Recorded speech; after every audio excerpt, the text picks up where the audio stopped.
Alright, that's enough of the pre-show. Hopefully the stream's running fine on everyone else's end, because here it's looking a little...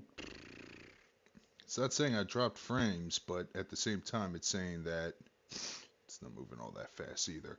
Yeah, either way, I'm gonna unmute myself and get Squiggles in here. Music from Persona 3, both the Tartarus dungeon and boss battle.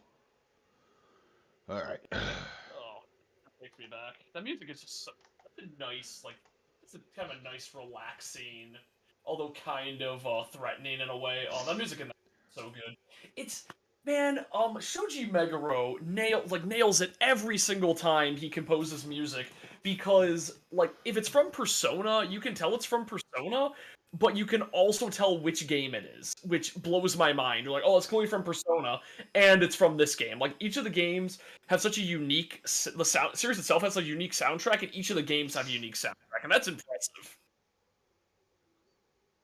Yeah, they have a different genre to them, even though they were all composed by the same guy. Yeah, they're the same guy, but, like, you can still immediately tell it's him, and that's why, even though I don't like Q that much, because I think the gameplay sucks, the music is so good because it's kind of a crossover going on, so you get, like, weird stuff like Lotus Juice, like, performing with the girl who sings all the music from Persona 4.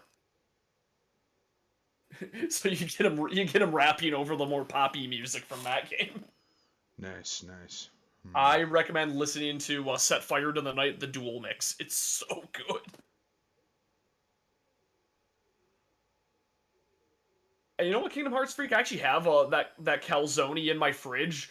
It's not bad. It's actually really good. Is it really? Yeah, I really liked it. Even though it looks like a giant menstrual pad, it's really good. Yeah, to describe it like that. Hey, I looked at that thing, I'm like, I can't think of anything else it looks like. It does not look like a Batman logo. That looks like a menstrual pad. I don't know. I know Ifrit's warned me about the weather Tuesday, but Oh yeah. Trust me, I've survived through worse shit. Yeah. Um, like the Cowboy Bebop reboot or reboot. I was gonna say Hurricane Ida. I know, I just want to be an asshole and just compare it to something really dumb. Well, I haven't even watched it, although it did nearly kill me. Yeah, exactly. Like, yeah, you had to avoid it. If you watched it, it would kill you. Alright, one harsh criticism I'm going to avoid right now is just start up the Elgato. Okay. Yeah, Mishka did not like us talking for an hour and not showing a second of gameplay. So I like talking. It's fun. I know. And we can still talk, but I'm gonna yeah, be playing Persona 4 Arena. definitely talk over it. I get distracted with gameplay stuff, but I'll try and get like more stuff. 'Cause I have a lot to talk about this week, oddly enough. Yeah. First off, it's good to be a turtle this week. You know my dumb problem? You say turtle, and my mind goes to Elden Ring. Oh. Okay. But wait, you didn't say it's good to be a dog. Please tell me you've encountered that. I know I've talked about it. I have. And I even saw the video. Thing. It's so the Borat dumb. Clip. It's great. Where they're green screen. What kind of dog is this? That's a tortoise. My favorite thing that I found out is that people try to leave messages, but like the messaging system is kind of limited in a sense. So you end up with people having to get really creative. For example, there's a snail type enemy, but there's no message that says snail, so people are saying slug butt house. Slug with a butt house. Well, slug, but well, I mean, yeah, slug butt house. That's what a snail is. Yo, I'm happy this game came out. I don't want to skip it. I don't want to skip this intro. That's a bop. Even though I'm pretty sure Atlas wants me to. Yeah. No. Oh no, the spoilers of this game. Question. There's a character in this game that's a spoiler. Yeah, I was about to say, and I made that character. That's the thing. I like playing as him. He's a good character. He's a boss character. He's awesome. So I'm gonna spoil Persona 4. So guys, if you don't want that game spoiled, and you probably shouldn't because it's still a murder mystery. So game. Honestly, one of the playable characters is the whodunit guy. Yeah. the identity of culprit like actually threw me for a loop until I was at the very end of the game because I somehow avoided spoilers even though I played the game like a couple years after it came out. Because you wouldn't expect a guy that's voiced by that actor to do anything malicious because he's always typecasted to play protagonists. Yeah, that's what makes it great. I love when people do that. Nowadays, oh, I almost gave away. Nowadays, that actor voices nothing but psychopaths. Yeah, you got typecasted after this when it was original. Like, I'm not a fan of typecasting because you know what I actually did? I got like on St. Patrick's Day. I came home still a little bit tipsy, had another whiskey, and then I watched The Great Mouse Detective, which is my favorite Disney movie growing up. You and me, we have the same taste. Dude, I love that movie, and Radigan was the boss. Radigan is the absolute best Disney villain ever. Don't at me. Or at me all you want. I need the viewer. I need viewer interaction. Or viewer engagement, that's what it is. But I was looking it up like, hey, how do people feel about this movie otherwise? And generally it's pretty well liked. People have like some problems with it, but the one thing everyone agrees on is, yo, Radigan is the best. And the fact that he's played by Vincent Price, and Vincent Price has actually said before his death that was his favorite character he ever voiced in an animated property. Because it was the only time they brought in Vincent Price and said, hey, here's some direction, don't just act like your persona. And he's like, I love that I was actually playing a character and they wanted me to play a character. So he actually got to show off his range for like, which he never really got to do. I told him to run that as Golden Palace mode, and I'm like, man, when are we gonna get a successor to Catherine? I really gotta play full body. It's been on my Switch for like a year. I forgot. Is Golden Palace? I thought there was a mode called Tartarus. Yeah, I actually don't remember. I don't know what that's called, but the reason I'm thinking about that is because Golden Palace is the name of the internal series that Catherine takes place in. That's hosted by Trisha. And I would just love to have like a spiritual successor to Catherine. No, Golden Playhouse, not Golden Palace. Damn it, Golden Playhouse. Oh, okay. Because it has its own intro and everything, and I would love if I think it's called Persona Team actually. If the team that made Catherine would like make spiritual successors like every once in a while to do like kind of like tests for like their mainline Persona games, and to like as a test to like try out the new engines, and they were all like kind of smaller adult themed RPGs, like Catherine was. And I would love to have it under the moniker like Golden Playhouse Presents. Like kind of turn that into its own series, kind of like the Dark Pictures anthology. All right, let's go with the Velvet. We need more anthology games, damn it! I think that's a cool premise. Let me guess. The new game Tom bought, Dawn of the Monsters, the new kaiju beat 'em up game. Did that come out? Matt did a playthrough of it. I assumed he did. Oh, what the shit? Okay, okay, I just saw the gameplay of it, and I'm like, this looks interesting. It is coming out in early 2022. I know War of the Monsters got a remake. You know what? I just realized, okay, I feel like I might as well talk about, like, the title that I recommended for this, for this episode, which is, Reject Edge, Progress to Waifu, because, yo, Testament just got announced for Strive, and Testament is more femme than ever, and people are mad. Some people are ecstatic, some people are mad. Because Testament's pretty androgynous. I fucking love Testament's new design.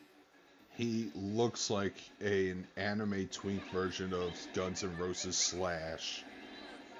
Looks like Zatanna.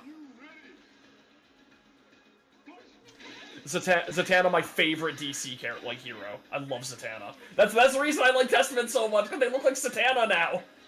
And also, I'm a sucker for top hats. I'm a sucker for sights. I like the goth aesthetic. I like thighs. This character was made for me.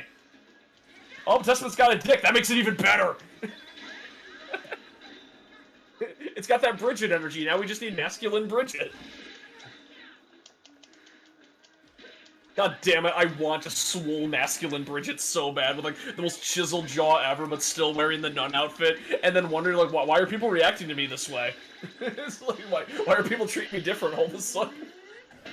It's like they used to like think I was cute and like kind of talk down to me, but now everyone feels sexist, like they're scared of me.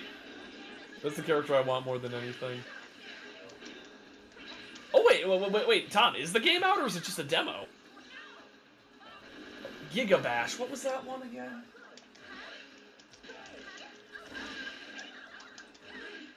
Oh, maybe I was okay. I was thinking of Gigabash, not the. Wait a minute. Wait, what? Why are there two? I'm so confused right now. What do you mean? Okay, because Gigabash is the game, and what the hell was I think? What the hell was the other one we were thinking of? Dawn of the Monsters? Yeah, Dawn of the Monsters.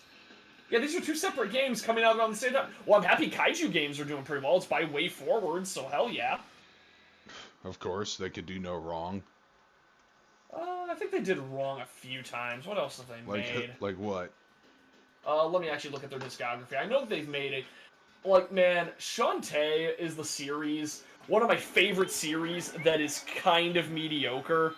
I just fucking love it because it's like, it just happens to be the things that I really love, which is platformers, like cute characters, I like the writing, and they're usually Metroidvanias. I think the games are kind of average, but like they have so much charm to them. I know a couple years ago, Way Forward made like a particular bad game. I'm trying to remember what it was. Wow, man, they made the worst shovelware for a while.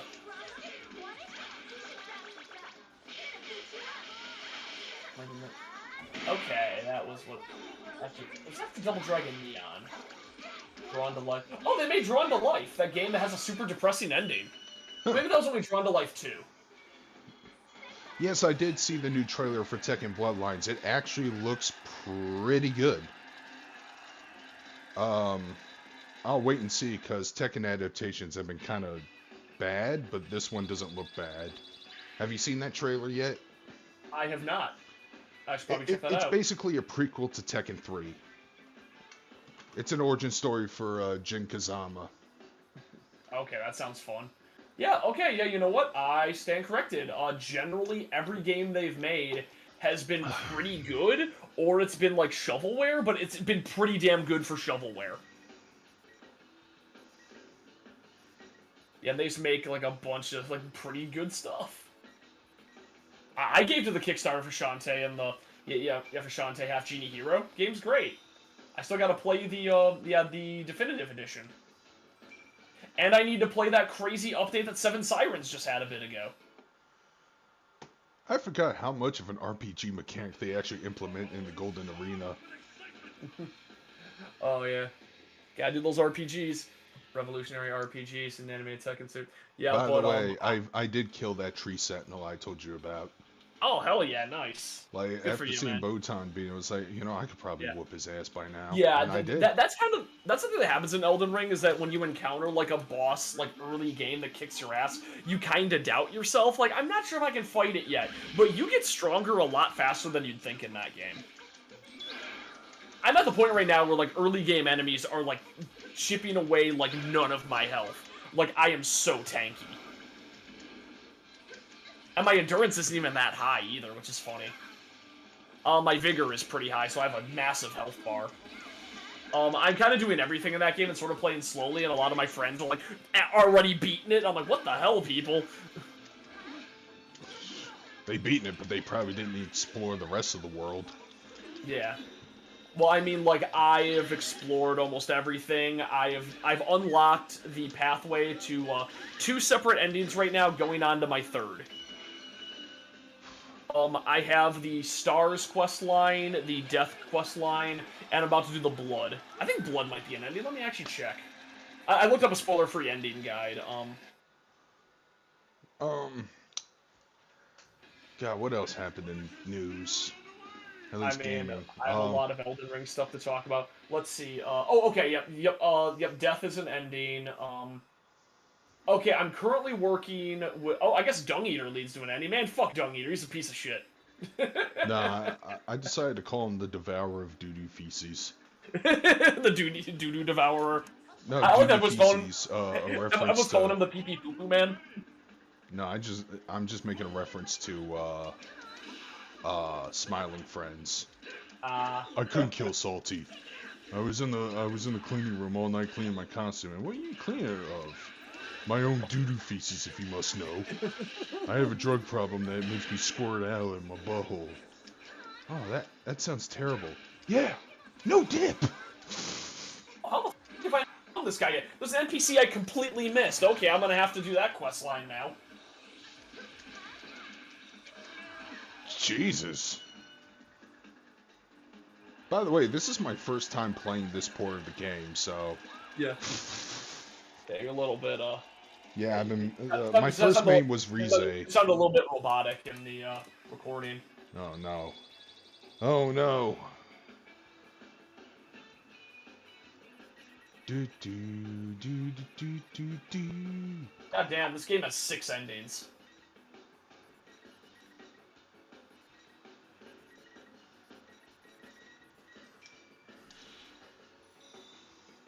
Oh, Sexy dance.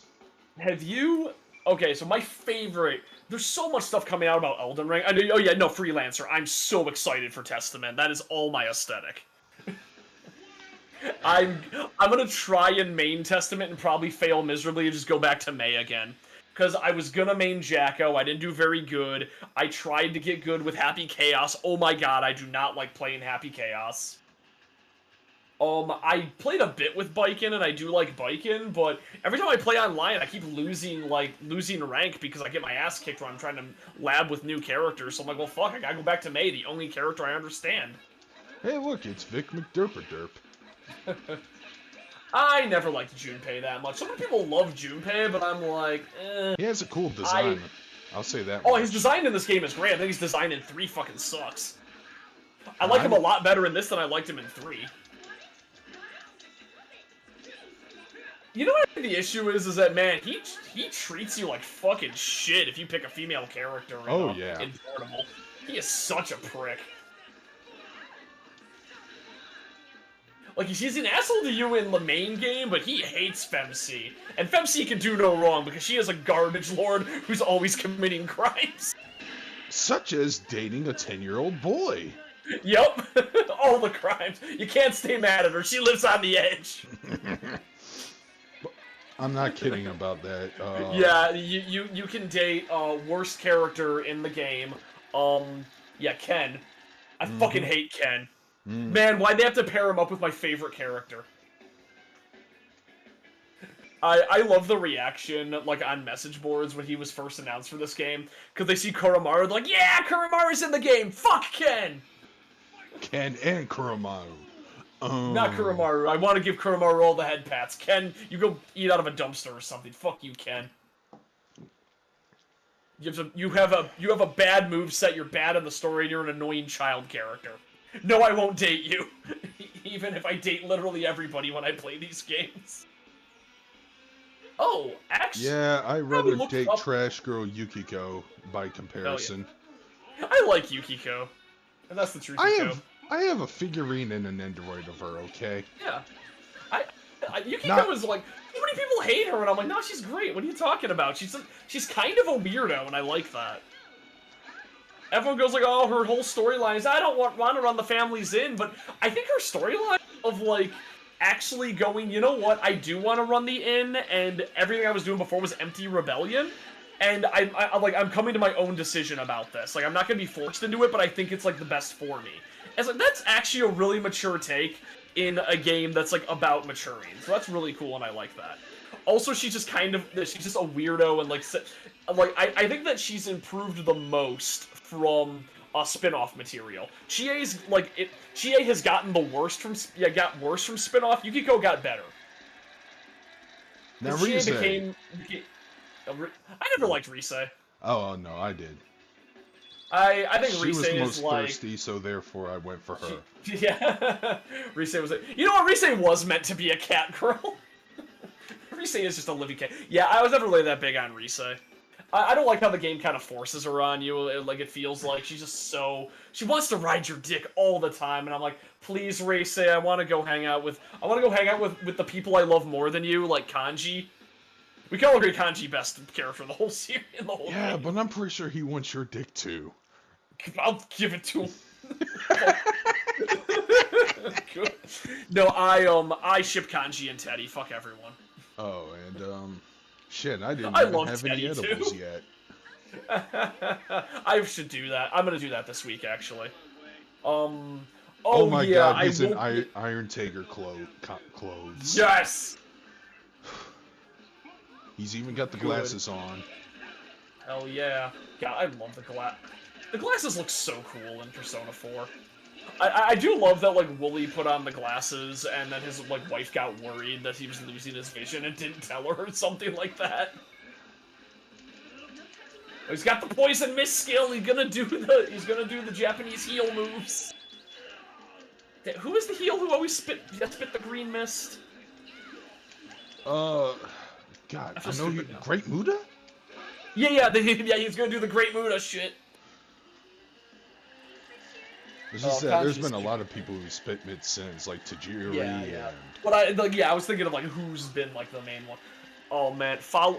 You know what? See, if I you was a want to heel follow... manager, I would spit green mist, but then that green mist, I would explain it as jalapeno-flavored Tabasco sauce. Oh my god, that would be You amazing don't to want to actually hit that. recontextualize that. Yeah, you don't want that shit in your eyeballs. No! And that's... That would actually be a really good... Because they never explained what the green mist is. Like, it being, like, jalapeno or, like, spicy, like a pepper spray makes so much sense to me. Yeah, like... If I do it and people ask me, it's like, oh man, it's just jalapeno-flavored Tabasco sauce. Here's the bottle, JR. Yeah, and just have the green, like, hot sauce. Oh my god, I love that idea. That's such a good... Oh, that's so good. Yeah, I know how to heal it up, dude. Damn it, we need Brendan Williams to listen to this so he can push that or something. Which is why I've been listening to Jim Cornette's podcast in order to get some advice, even though I'll never be a wrestling personality in the future. But just in case I do... Oh, you can easily, like, I guarantee you could easily, like, bluff your way into like, some low stakes, like, some low stakes, like, local wrestling, promotion, and, like, as a hobby. I'm pretty sure you could. They probably wouldn't pay you that great, but, like, it'd probably be a ton of fun. Be something to add to the resume. I do like Rise's facial expressions. But yeah, like, you know, don't explain what the miss is, but explain how painful it is. Yeah, that makes total sense. Like well, how do you make it mist? Well, shut up. Like, someone who got hit by Muda's mist, they can show up, like, next week in an interview with Shivani. He's like, oh my god. It burns so bad. It burns like, oh man, have you ever had salt and rubbing alcohol thrown in your face at the same time at once? Well, that's what it feels like. If there's a big scumbag, he could be like, man, it's like getting pepper sprayed, and I have a lot of experience with that.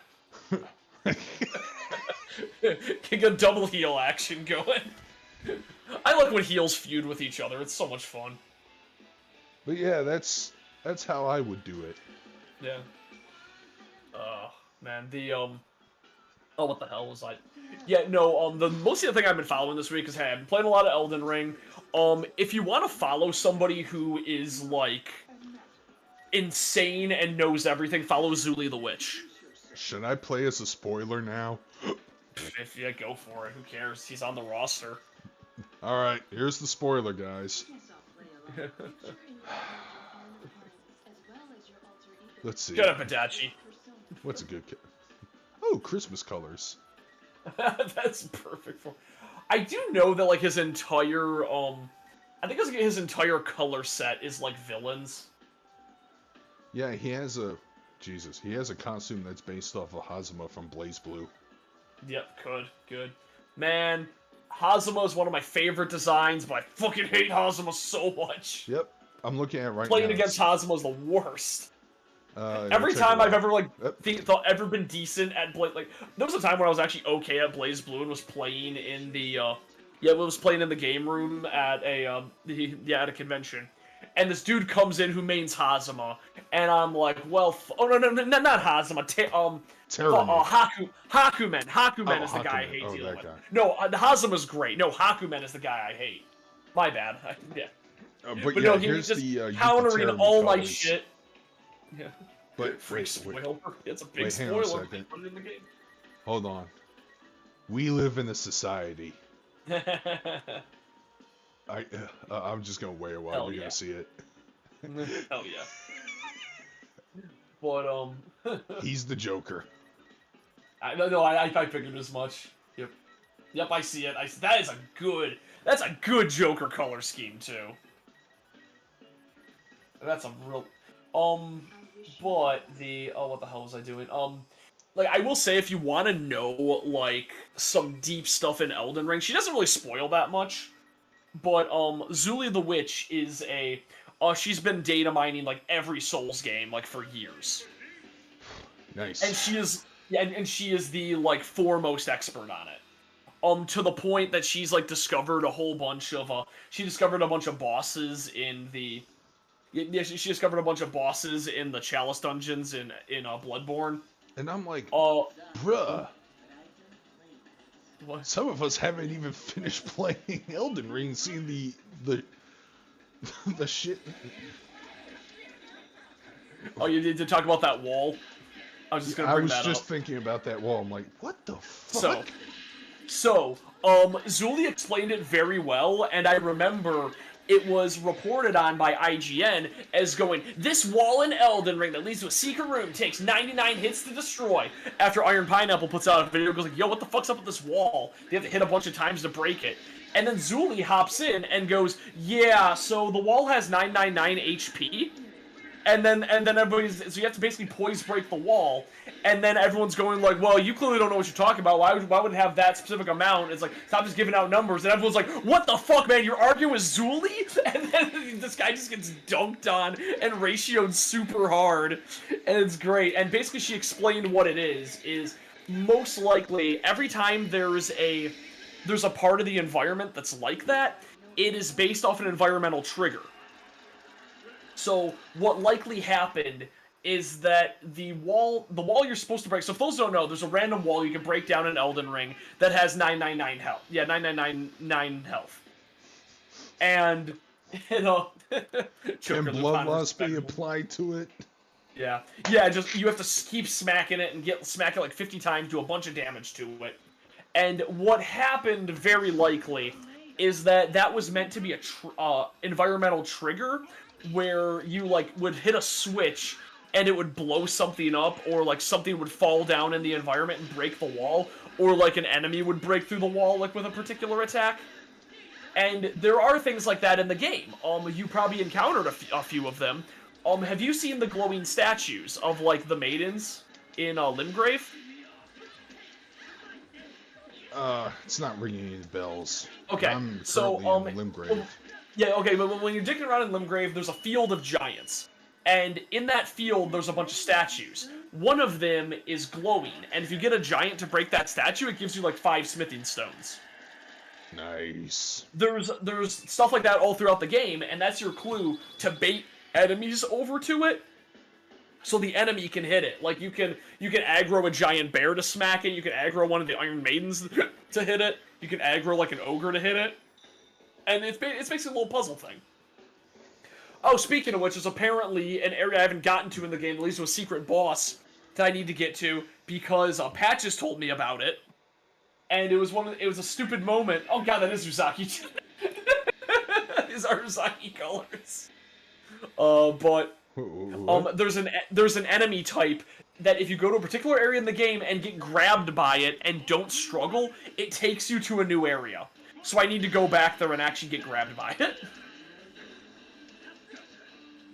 This game has so much shit, and I love it. Yeah, I'm completing a bunch of character quests before I progress down the main storyline. I want to do everything. Even though a lot of it is not worth it for my build, because my build is heavy dex intelligence. I'm using the Virgil Katana, and everyone is worried about the day the Virgil Katana gets nerfed. Did you see that video I sent to you from Mighty Keith? I did. I meant to reply to that, but I forgot to. But yeah, no, that video's great. Where it's like, no, my build, no. What do you mean I have to start the game over? Like, okay, here's the thing. Oh, No they matter did. how They bad you didn't make your nerf build, they the didn't nerf nerf up. the katana. The What cheese lives on. the cheese lives on. Oh, I did find the ultimate cheese, and I need to stop using it because I fought one of the coolest bosses in the game and killed it in like 10 seconds. By the way, do you have Persona 4 Arena already on PS4? No, I haven't bought it on PS4. I'm gonna probably double dip and buy on Steam, honestly. But yeah, Well, I it's should only probably get it on PS4. $30, Hell yeah, and maybe you might as well have good support internet. them. It shouldn't take long for you to download. No. Yeah. Well, let me just think. Let me just think. Actually, it'll probably take me forever to download because my PlayStation's a piece of crap, and I have to constantly clear it out to put in more games. Oh man, I still need to. There's so many games I need to finish. I need to start Yakuza 6. But God, I've been playing so much Elden Ring. Elden Ring's so good, you guys.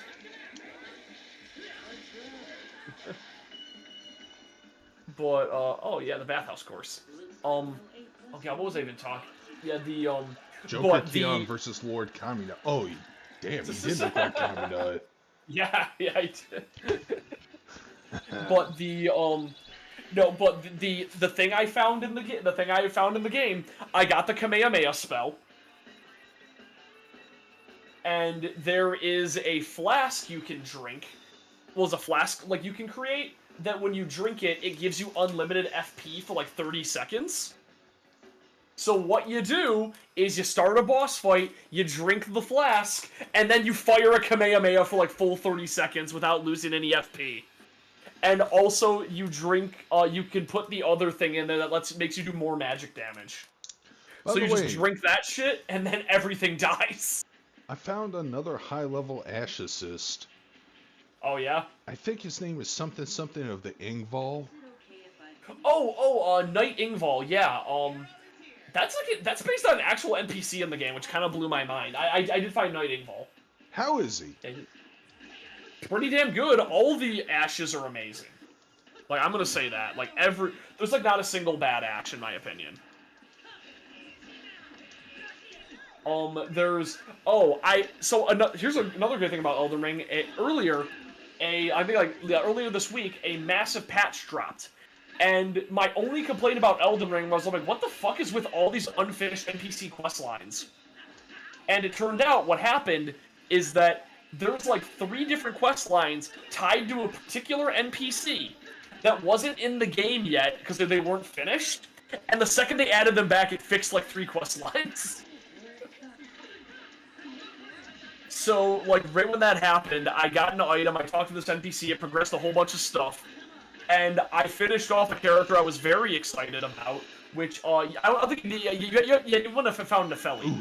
But, Nefeli, I think you'll love. She is a dark-skinned barbarian girl. Okay, that's good. Yeah. Who is, like, her storyline's pretty fun, but I hit a point in her storyline where she was, like, sitting around, like, feeling sorry for herself, and I'm like, well, what the fuck do I do now? And then I found out, oh yeah, there's an item that's not in the game that you have to give to her, and then it unlocks the rest of a quest line that was, like, of another character going, man, I sure don't know what to do right now. If only I could find somebody that fits, to fit my stipulations that is clearly Nefeli. And so I'm like, what the hell is this quest line? And then they patched the item back in the game because apparently it didn't work, and then her whole quest line gets fixed. I'm like, well, thank God. Damn. Although it is a stupid way to progress that quest line. You have to give her an item that only appears there's a teleporter that leads back to the first part of the game. Yeah, where you get killed by that grafted sentinel. And then afterward, you climb on the roof, and then you get a key item that says, hey, it's an ash that you can't use for some reason, you should give it to somebody. And then you give it to Nefeli, she's like, yo, this is cool. Alright, I think I'm just gonna dick around Elden Ring for a bit. Yeah, that'll happen when I just talk about Elden Ring non-stop. My apologies. Fucking George R. R. Martin doesn't even know what I have the worst brain rot ever. I would love to watch George R. R. Martin play this game and fail. Yeah. I'll finish Elden Ring when I finish The Winds of Winter. No, I'll finish the last two books once I get the best possible ending, Oh according to me, god. in Ring. Oh god. You changed your Joker reference. Good. Yeah, I'm excited about Moon Knight. When's Moon Knight coming out? I don't care. I don't watch Disney's bullshit. Disney is dying, dude. They're getting their asses raked So in the much money. coals. I don't think so. I think they have No, so no, much no. money. You didn't hear about them fucking supporting an anti-LGBT. Oh, the anti-gay bill. Oh yeah. Apparently they had to put a gay kiss back into Lightyear because of that. Because like people were saying, yeah, we know you're just gonna take it out of the Chinese release. How about you put your money where your mouth is and don't take it out overseas? Like, god damn it, they're right. But at the same time, they gave money to a person who was supporting a bill in Florida. It's Yep. a vague bill. Dumbasses. People call it the "Don't Say Gay" bill, but still. Yeah. Basically, it is a the bill is pretty vague, but it's like one of those things where it's like it's vague enough that you can use it to defend like discrimination in schools. Yeah. And that's the big issue. Is every time they say like, well, it means this, and it's always bullshit. Don't ever take politicians at face value. Yeah, Bill's always like patching a bunch of dumb shit. Be as apolitical as you can. Oh, always. Or just be like I love when people just don't care. Who's firing at me? All support. Like you know what every company should run. Yeah, everybody should run their company like Yoko Taro. Talks about anything. A gay kiss, gay fish. This place is cool. I do not like the. I am not a fan of the dudes with the bows here. Yeah, I'm being attacked by them right now. They didn't hit me, but what the fuck is going on? Oh, they usually always hit me. Yeah, this play. The underground. This is my favorite underground zone because I think a lot of the underground zones kind of suck. Well, this one has a nighttime sky, so how bad can it be? It's really pretty. Yeah, I love. So that's the interesting thing. There's, how in the game, whenever you select nighttime, like it's actually kind of still bright out. Like even nighttime is kind of like, it's kind of like dusk at most. There's actually a lore reason for that, and as you go through the game, you actually can affect the night sky, and I think that's a really cool way that the game can change. I just want to deliver grapes to that one blind girl. Just let me deliver grapes to that blind girl.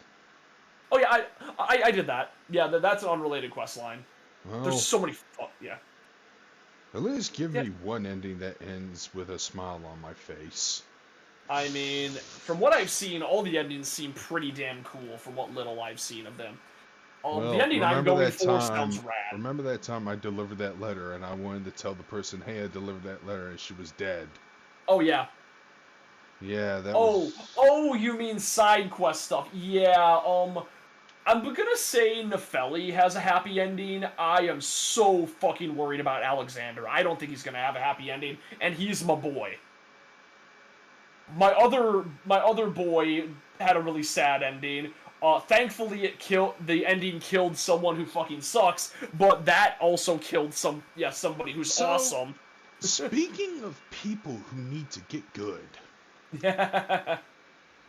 there's a guy on YouTube named Review Tech USA, and I'm pretty sure most people are hearing this right now going, man, fuck that fat motherfucker, and granted, I'm not a fan either, but I'm on his side in this particular situation I'm going to talk about.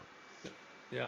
So somebody by the name of Quantum TV made a review of Elden Ring, and it was the worst take on the game I have ever seen so far. Yeah, he said that the game was too hard. Yeah, that's common. When you die, you lose all EXP, which is not true, so... Not true. You go pick it up, dumbass. The game tells you go pick it up. And he's insulting anyone who likes this formula of game as a bunch of losers with no lives.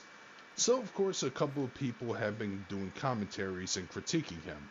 And then he openly admitted, oh, there's a merchant here. He openly admitted to false flagging and shit, which got Review Tech USA's attention.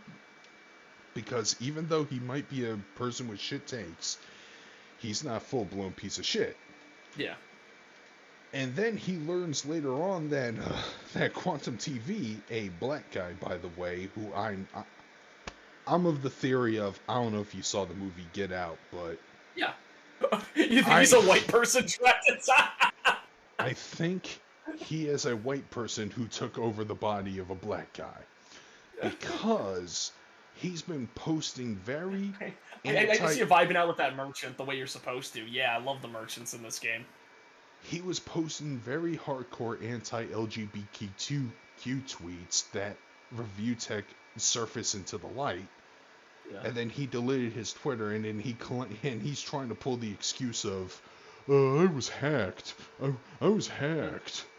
Oh god, what an idiot. Even though those tweets were a couple of years old, you should delete them, and then immediately say, yeah, I noticed I deleted some tweets. That wasn't me. I do not reflect the views of this person. Fuck this. No, he's a guy who believes in straight pride or some shit like that. So. Oh boy. So yeah, I'm on Richard Review Tech USA's side, even though he said he'll never play Elden Ring, even though I think he should, because it's not. It's a good game. It's not as difficult as he paints it out to be. Yeah, well, I think Dark Souls, people saying the Souls series is it's so hard and so hardcore. They're really selling short what makes the game good, which is the game is, I would say, is tough but fair.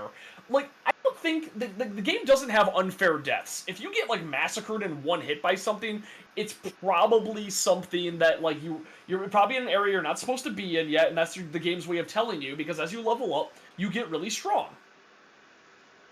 And yeah, you can challenge yourself to do soul level 1 runs, but those people are crazy. And the thing is, you're not that big a fan of difficult games, but you fucking have been having a great time with this game. Yeah. Oh, that bitch got a larval tier? No. You should probably buy a larval tier. Hold on, let me check. I wasn't paying attention. I'm looking at his, yeah, you always want to buy the recipes, and if they have a larval tier, you can buy that larval tier. Well... That's your respec item for later. Alright, well, I bought it. Yeah, I just like adventuring and exploring to the unknown. Now, granted, yeah, there's so much cool stuff in this game. I've been in a few places that kicked my ass, and I went, okay, I'm not ready for this situation, and neither is my boy, the headless one. Yeah. But yeah. I just find a new place to explore and see what I can do to level up and shit. There's so much in this game. That's what makes it great. Also, you can... Here's a fun thing. You can skip all of Stormvale. Your Stormvale's not required. You can do this in, any order. It is wild how much you can do. Hey, do you want to run out and go get the Guts Sword? Just run over to Caelin, the biggest shithole on the planet, and just, dick around in Caelin. You can find the Greatsword really easily. You're doing a strength build really fast, just go for it.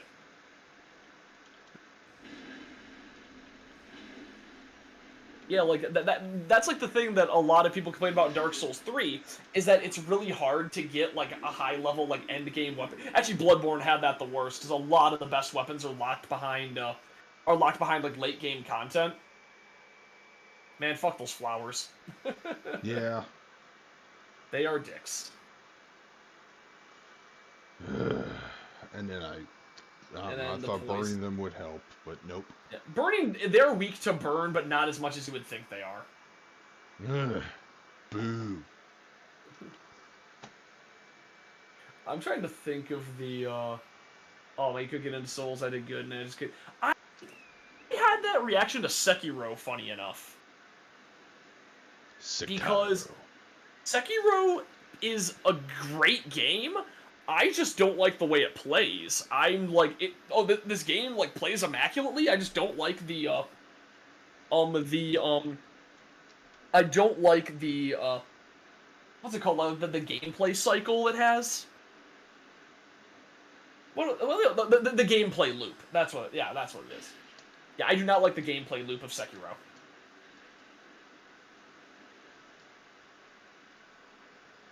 But the my favorite thing that's been data mined, and everyone is at a race to the top to to do this.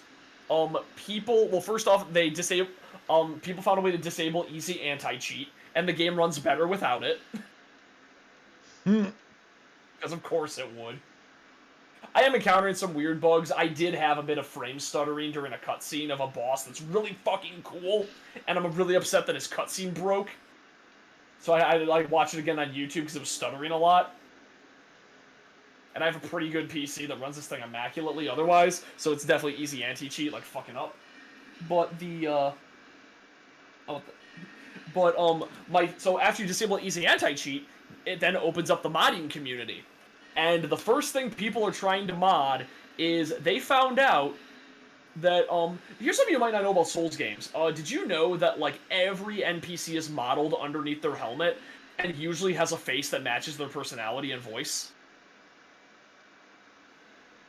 No. Okay, so I would like, I do know I talked to Al about this, because, like, even if you don't know much about Solaire, if you look up what Solaire looks like without his helmet, like, they modded the game to remove his helmet, he looks like how you'd expect him to look. Same thing with every other character, like, has a face that, like, matches their personality, like, very well.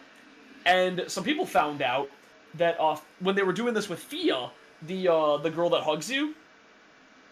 Oh, I haven't run into her yet. Oh, you haven't?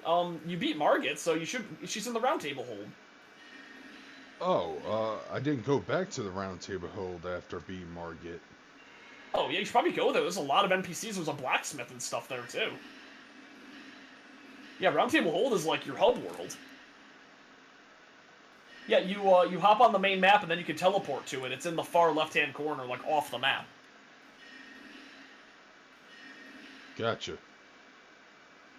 Okay, but, so, yeah, well, okay, but, I mean, okay, well, once you get to where, like, I can explain more about the deal, but, yeah, she is she explains her story and everything, but people found out that she has uniquely modeled panties. That every other NPC, when you, like, take off their, like, when you check out their clothing and stuff, it's, like, all gear you can get, and they realize that her gear is a hood and a cloak, but her pants are a unique pair of panties that don't exist anywhere else in the game. And people data mined it and found out, oh, that's straight up an item that you just can't equip because it's not found anywhere. So there's a race to the finish to see who can mod her panties into the game so characters can wear them. Do they have special buffs and shit? Nobody knows for sure because they've only seen the base stats of resistance and stuff. They seem to have a pretty high health bonus for their weight. That seems to be the big gimmick of them, and they also have pretty decent resistances to, like, death. So, which makes sense for given her lore. It seems like an extension of her normal outfit. Like, right now I'm wearing, like, the heaviest armor I can, and I'm still fast rolling because, like, it's just, the game's, like, my whole build and all the items I'm using are actually, like, really good for, are actually, like, upping my, my equipment load quite a lot. Like, I have an item that gives me, like, extra 20% equipment load stacked with something that increases all my stats by 5. Oh, fuck me sideways. I just ran into a bandit camp. Oh, shit. Yeah, that's my favorite thing in this game. It's like, yo, I'm gonna go this way. Oh, there's something! There's something everywhere in Elden Ring, and it's so cool. Pleasure. See you, Kingdom Hearts freak. Oh, the Malbro killed. Oh, yeah. I read the Malbro comment, but yeah, by Dial for Death, and I was confused. Like, oh yeah, Malbro cigarettes. He's talking about you getting poisoned. That makes sense. Yeah, those Minotaur guys like hit like a truck. And yet they're glass cannons. Yeah, they're very much glass cannons. Also, the fact that you're using a bleed weapon, and even though they're spectral, I think they still bleed. Damn, I love bleed so much. My, like, main build is I have stuff that gives you bleed, I have stuff that gives you frost. I did learn the funniest shit I've ever seen. You know those, and I'm not sure if if you were hanging around the lake in, Limgrave, you probably encountered this. You know those, like, little, like barnacle guys that shoot out poison? The little sludge-looking dudes in the lake? Yeah, they're like they look like big eggs. They look like weird tentacle. Oh No, shit! no, no. The tentacle things are the octopuses. I think you mean. But yeah, the ones in the lake are like you'll know them when you see them. They look like weird, like lumpy eggs that shoot poison. If you poison them, it actually causes them to try and expel poison at such a rate that they explode, and it's the funniest thing I've ever seen. So if you have poison knives, just throw them at them until they get poisoned, and they just explode. There's like fun detail. There's so many details.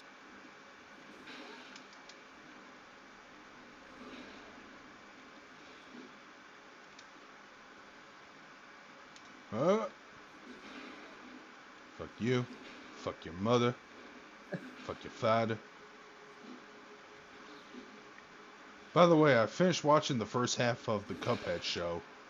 I watched all of that. Unfortunately, I finished watching it when I was very drunk, and I kind of lost track at the end. I might need to rewatch the last 3 episodes. But I really like it. Yeah, I had a lot of fun. I think the characters were great. Again, there was a few characters I wish were in it more, but I think the season 2's already confirmed. King Dice should have really been in it more, but I did like what he had. Brady, man. That's good casting. I mean, I'm gonna take either Wayne Brady or, like I said, every time I look at King Dice, all I see is Billy D. Williams. Fucking hell. Okay, the Bandit Archers, I understand what you're talking about. They're taking more of my health per arrow hit. Yeah, because they will always aim for headshots. And headshots are brutal in this game. Oh, let me get somewhere safe so I can teleport back to the Church of Ellie. Yeah. Yep. I do love how the game encourages you to explore, because if you wipe out a enemy like horde, it will give you back a flask, of both your flasks actually. So even if you wipe them out with magic, you can get one of your magic flasks back. Alright. What the fuck were we looking for before we were talking about this? I mean, you're supposed to light all those like pylon things. Yeah, all those like stone things with the etchings. There's a torch at the bottom of them. But yeah, I was talking about the round table hold. Yeah, if you zoom out, yeah, the round table hold. Far bottom left. First things first. Merchant Kale's a great dude. He's such a good NPC. He has a lot more. Yeah, like that dude on the loading screen, the Wolfman. He teaches you how to find that guy. And that dude's awesome. I completed his quest and got his gear, and his gear is really cool.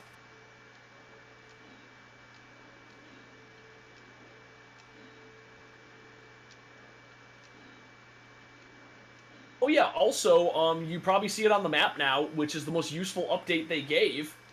You see the NPCs? Yeah. That's such a good update. Yeah, you see the NPCs? I need to level up my endurance. Yeah, I get you.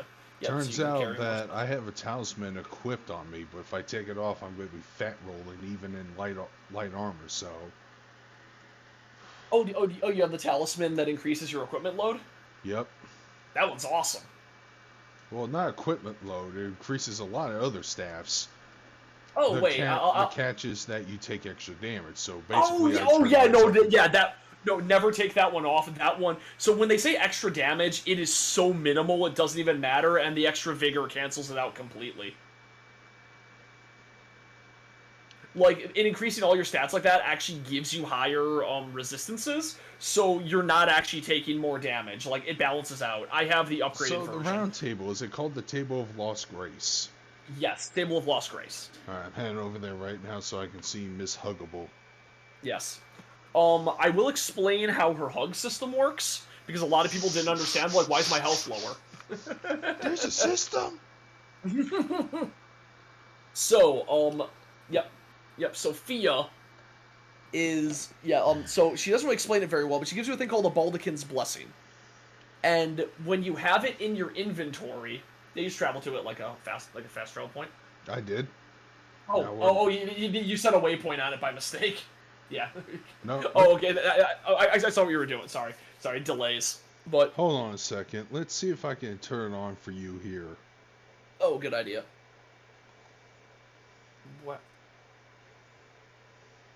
But so the way her system works is that when she gives you a hug, she gives you a thing called the Baldekin's Blessing. And do you know how poise works? I heard about it, but I Okay, don't know how it poise is works your super completely. armor. All right, yeah. Armor. And then the oh, there we go. And I'm wearing shitty blue clothes. Anyways. Yeah. But the yeah, like at all times you have super armor on, and that's your poise. So what the Baldekin's Blessing does is when you activate it, it gives you extra poise temporarily, so you can super armor your way through like anything. So when you're swinging on an enemy, if the enemy hits you, it won't cancel your animation. Nice. Anyways, If I'm heavy, you usually won't get launched. where's Miss Hugbox? I would just explore. I always get lost a bit. She's kind of she's down the hall past the blacksmith. There's an open door, and it's a hallway with a mirror. And if you interact with the mirror, it will actually, yeah. If you interact with the mirror, you can change your design. Like it allows you to change your appearance. Well, I don't want my appearance changed. I just want to add more to endurance, even if I have to subtract. Well, no. That's what I mean. Oh, also the table itself is a big site of grace, so you can sit down at the table and level up if you want. All right, there's the butthole. That's tough. Yep. More doors open. You're crack-a-lacking.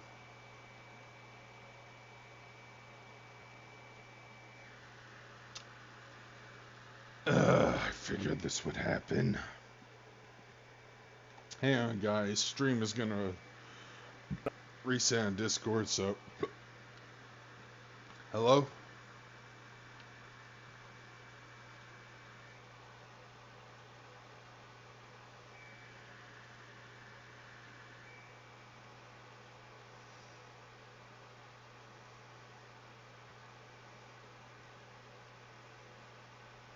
Hello?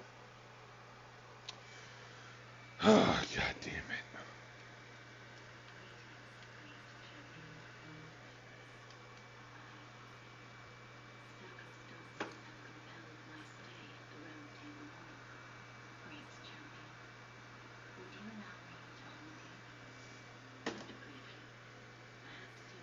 Oh, you okay?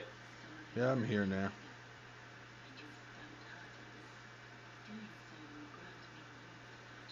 I do have to go to the bathroom though, so you can keep Alright, talking. I wait. can still hear you. Oh, wait. There's a woman who wants to grant me the warmth of a Yes. champion. She's on the bed right now. Is that her? Yep, that is the hug maiden. Alright, let me hug her. Yep.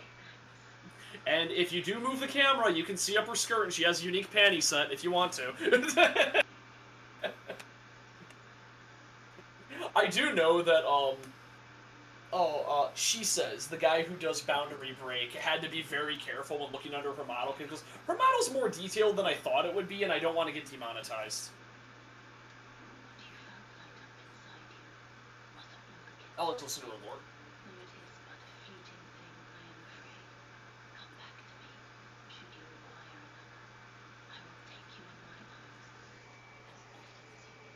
No, I haven't played WWE 2K22 because WWE wrestling games are shit. We can play a real wrestling game if we make the switch, hashtag.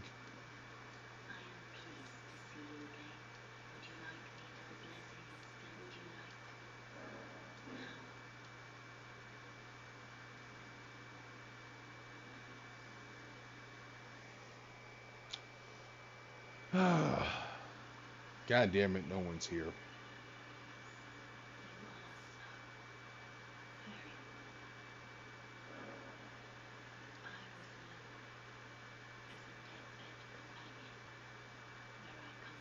I thought she said deathbed champion.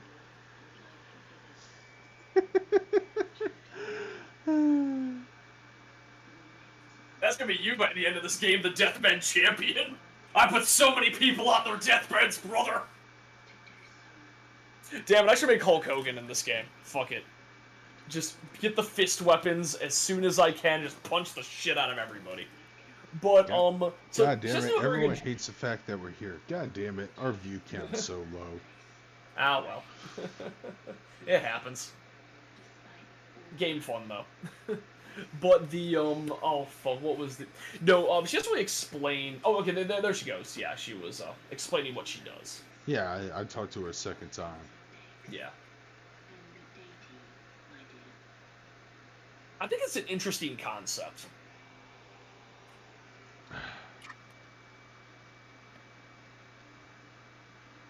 I have noticed some fun details in this game, like, the Erd Tree is directly tied to people's afterlives in this game, and Tarnished come back because the Erd Tree kind of rejects you to, like, live again. That's, like, what makes a Tarnished to, like, yeah, a Tarnished.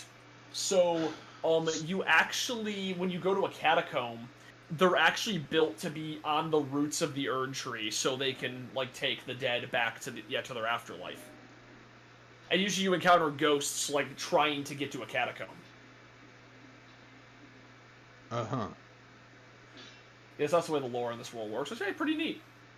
So much cool. I do love that in areas like this, you have that icon in the corner that means, like, yeah, you can't swing, you're not gonna hurt these NPCs. These are important people. Yep, blacksmithy rules. And yet there's a white fog. Oh, the white fog, yeah. The white fog you use the keys for. To open it, and there is stuff, like, beyond that room. Well, let's see. Oh, another room. That needs a key. Yeah. But hey, a treasure chest. Yeah. Let's see what we got. I actually don't remember. A crossbow that I'm never going to use. Ah.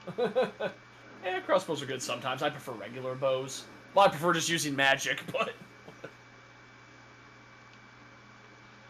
Alright, well, nothing of super interest came here, so... Yeah. Let's see what we got. Yeah, there's a lot of NPCs here. If you haven't been here yet, then I'm not sure if you talked to Gideon yet. I just want another hook claw. Oh, I have one, but I need two. No, you don't need another hook claw. When you two-handed it, it duplicates. Wait. Okay, let me see that. Yeah, when you equip it, you know how to two-hand, right? It actually took me a little bit to figure it out. No. But I don't think you'll be able to two-hand in here. But you hold down triangle and then press the attack button, and then it'll let you two-hand what's in your right hand, and then to stop it, you just, like, hold triangle and press it again, and that's how you switch over. In the old games, it was just press triangle and you automatically two-hand. But you can two-hand your shield, which is actually pretty damn viable sometimes, which is really funny to me.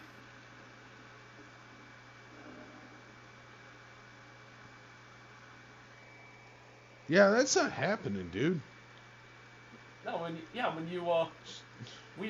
you two-hand it, it should give you a second claw. Alright, hang on a second. No, you put it in your main hand, even if you have a shield. You just put it in your hand, hold down, try. If you're in the you still. Well, I equip everything on my left arm, so let's see how that plays out.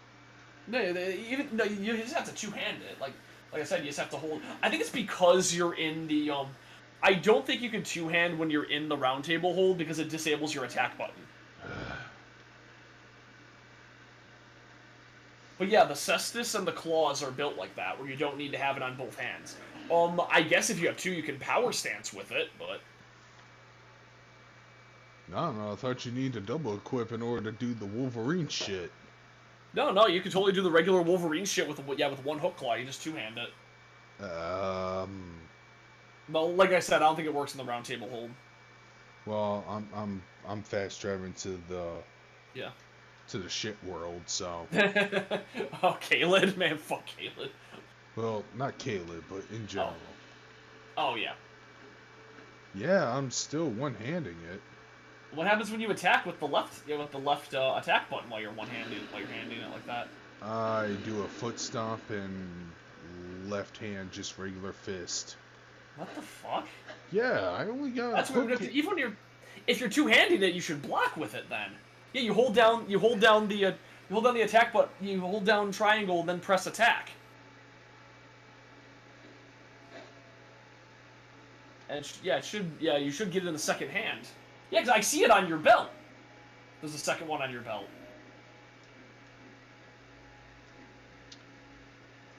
Yeah, it's a storm stomp. So yeah, you would press you hold it down, then press the right attack button to two-hand what's in your right hand.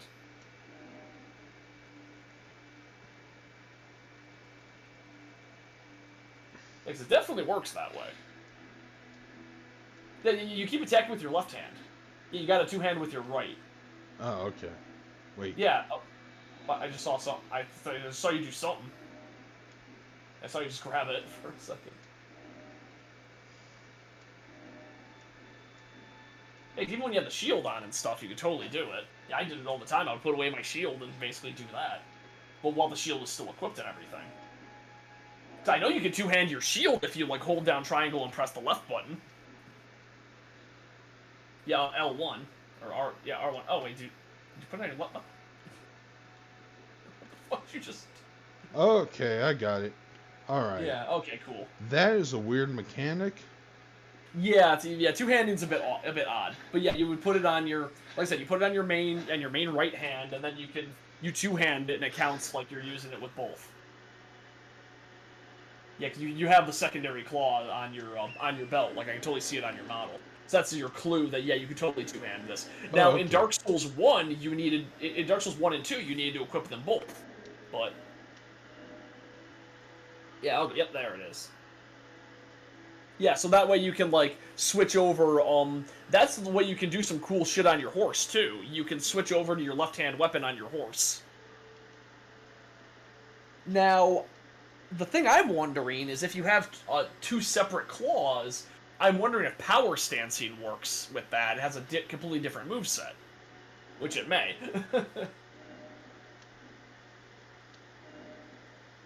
Also, I'm pretty sure you know this, but when you're on a horse, if you press L1, you can attack to the left-hand side as well.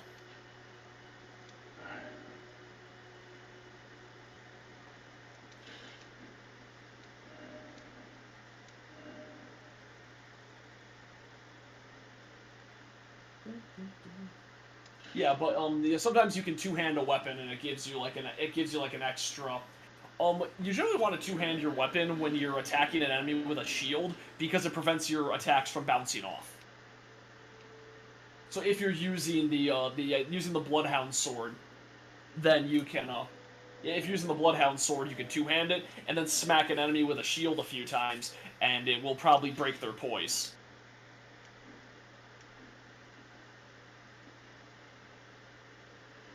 Yeah, I only recently moved my my main wand to my right hand because I realized, yeah, I usually need to shield more than I need to cast spells when I'm casting. But more than I need to attack, I would usually always put it on my left hand side because I would like enchant my weapons and stuff. But all my weapons are already enchanted anyway, so there's no reason to do that. Oh, more anime stuff actually. I watched the first day of Hollowfest. Yeah, Hololive had that concert, and I didn't realize it was an actual venue. Shit, how do you equip it double times? What? What do you mean? How do you dual wield? Dual wield? Yeah, okay. With that, you press and hold. It's basically one. It's same as one-handing. But what you do is you hold down triangle. While you're holding down triangle, you press the button of the hand that it's on. So if you have like the claw on your right hand, you press R1 while you have it equipped, and if it's on your left hand, you press L1 while you have it equipped, while holding down triangle. Yeah, I notice you keep pressing the directional pad. Yeah, you're supposed to like press attack while you're holding down triangle. Oh, okay. Yeah. Okay. That's weird. That's a new mechanic. I have It to took get me a used while to to get that. used to. Like I said, in Dark Souls previously, it was you would press triangle to dual wield, and you'd hold it down to dual wield what's in your left hand. Gotcha. Anyways, Well, I mean, not dual wield, the two hand. is there some Um, stupid bullshit we need to talk about? There's gotta be some stupid bullshit. I mean, like I thought it was pretty funny that Amelia's 3D debut. Gura comes out, sings her original song. Ina comes out to show off her new 3D model, and it's like this pretty like. It's like this pretty beloved song, and then Amelia comes out and sings "Puri Puru Pururine" from from Welcome to the NHK. Good. Let people know that Welcome to the NHK exists. Yeah, I, let's do it. for whatever reason, a lot of VTubers have covered that song. I've never found that NPC. I need to go look for him. That dude with the beard. Alright, let's see if I can take over a fort with my newfound Wolverine claws. Yes, like snick, bub. Though I hate the clothes I'm wearing right now so much. Eh. I mean, it turns into Fashion Souls pretty quickly, so. Not quick enough. Yeah, I mean, hey, you could be like Edward, who, Kraken, who probably forgot what Edward sounded like because he hasn't done a video with that character in like 2 years. But okay. Oh. I did learn if you jump off your horse and do a plunging attack, like do like a heavy attack in midair against those big head things, you can kill them in one hit with almost any weapon. Like, if you click the control stick while you're moving forward, you do the jump animation, and the hitbox is so janky that if you're anywhere close to the top of that thing, you can embed your weapon in them. Oh yeah, no, we were talking about Testament earlier. I fucking love Testament's new design. Yeah, I think it's a pretty good design, although it negates Bridget being involved there, because there's a like new I said, there's a if new you fuckboy in town. if you bring in Bridget and he's now like a hyper buff, I want that so bad. Oh, you're in Caelid. I like how everyone calls Caelid their own thing. Like, Wooly calls Caelid Brazil.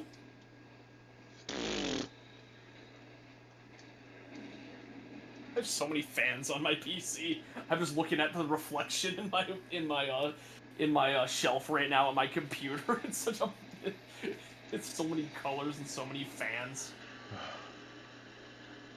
Yeah, Caelid is like a endgame zone, by the way. Caelid is like a shithole.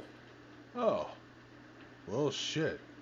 That's kind of the reason, like, if you go to, there's a massive dragon in Caelid that if you find it, it's so big that you can repeatedly attack its tail and it can't fight back. And after you kill it, it gives you like 70,000 runes. Oh, god dang it. Yeah, that like raining arrow bow is pretty cool. Oh yeah, I know. Me. Oh yeah, oh yeah, you have to go around to get in there. That damn place. Okay, so maybe I shouldn't hit that fort. Yeah, I should probably continue underground. Oh my god, that guy with the arrows is still hitting you? Holy shit. Yep. And then he off me, so. Oof. Yeah. Well, I mean, hey, you at least destroyed that guard with your Wolverine claws, now you get to see, like, how cool those claws are. They're the coolest claws ever. They're very cool. They're so goddamn cool. They're so goddamn cool, Johnny Cash is playing a fucking Nine Inch Nails song. Man, why is that... Oh! You know what? I watched a really good documentary this week. Oh, what's that? I watched Woodstock 99, Peace, Love, and Rage. Wait, is that the one Limp Bizkit was in? Yup. So, I didn't know much about Woodstock 99 except the joke that was made on The Simpsons once, and that joke was apparently the most accurate thing imaginable. Which, the joke was when, Otto's talking about his fiancé, and he's going like, we met in the summer of love. Woodstock '99, and it cuts to him on fire, and everyone's stomping stuff out. It's like, quick, I need water, $4, not in this lifetime. And then he walks away just to go burn for a while, and then the girl puts him out, and that's literally what happened. Is that they were the short version of Woodstock '99? The security was told, hey, drugs are fine.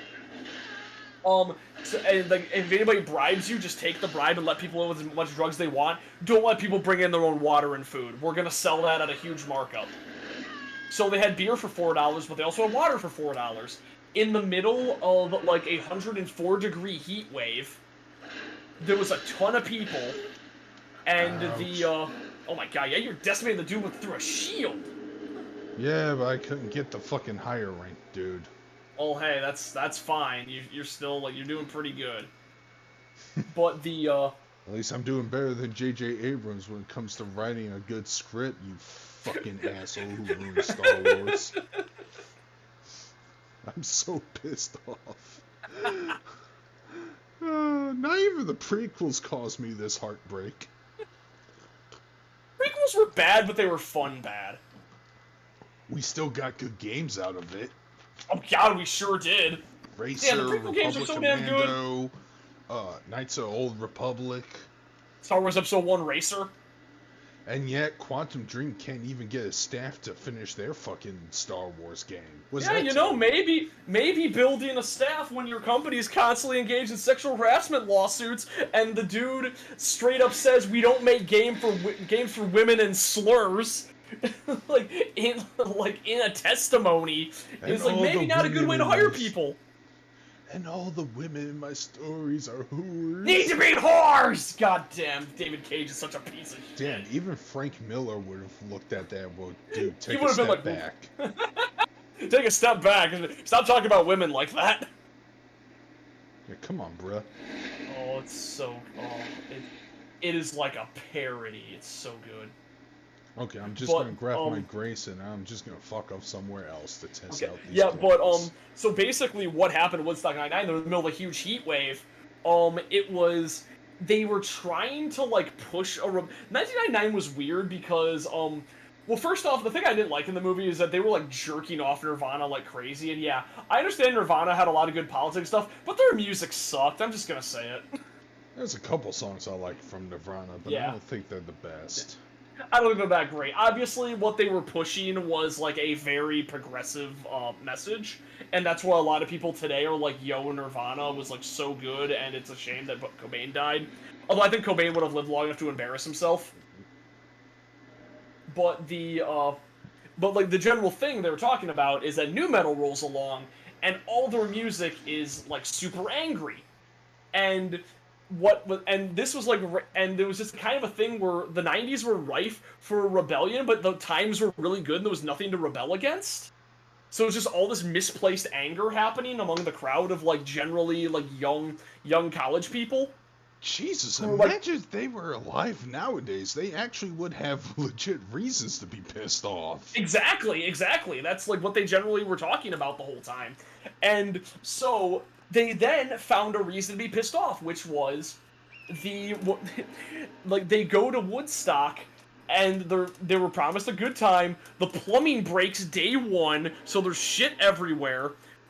Like, everyone is getting assaulted and getting in, like, all the women are getting assaulted, all the men are getting in fights.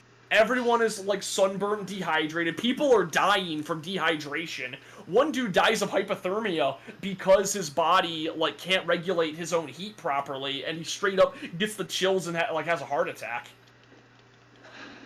And, it's fucking wild as this is going on, and then, there's a point where it's like, hey, the crowd's getting rowdy, Fred Durst, could you, like, try to calm them down? And Fred Durst goes, like, some days I feel like shit, and I act like shit, I'm thinking about breaking your face tonight! Give me something to break! And just screaming at the crowd, telling them to take out all their aggression. And it's like, holy shit, Fred Durst, you fucked up! If you don't know, Fred Durst is the lead singer of Limp Bizkit. Oh my god, there's a portal here. Are you seeing this? Yep. I know exactly. The portal does not go as far as you would think it would go. I don't know. It just it looks like a mirror, and Yeah, the portals are cool here. Yeah, you take it. Fine. Okay. Ooh, the Great Horde headband is really cool. Actually, it's one of my favorite cosmetics.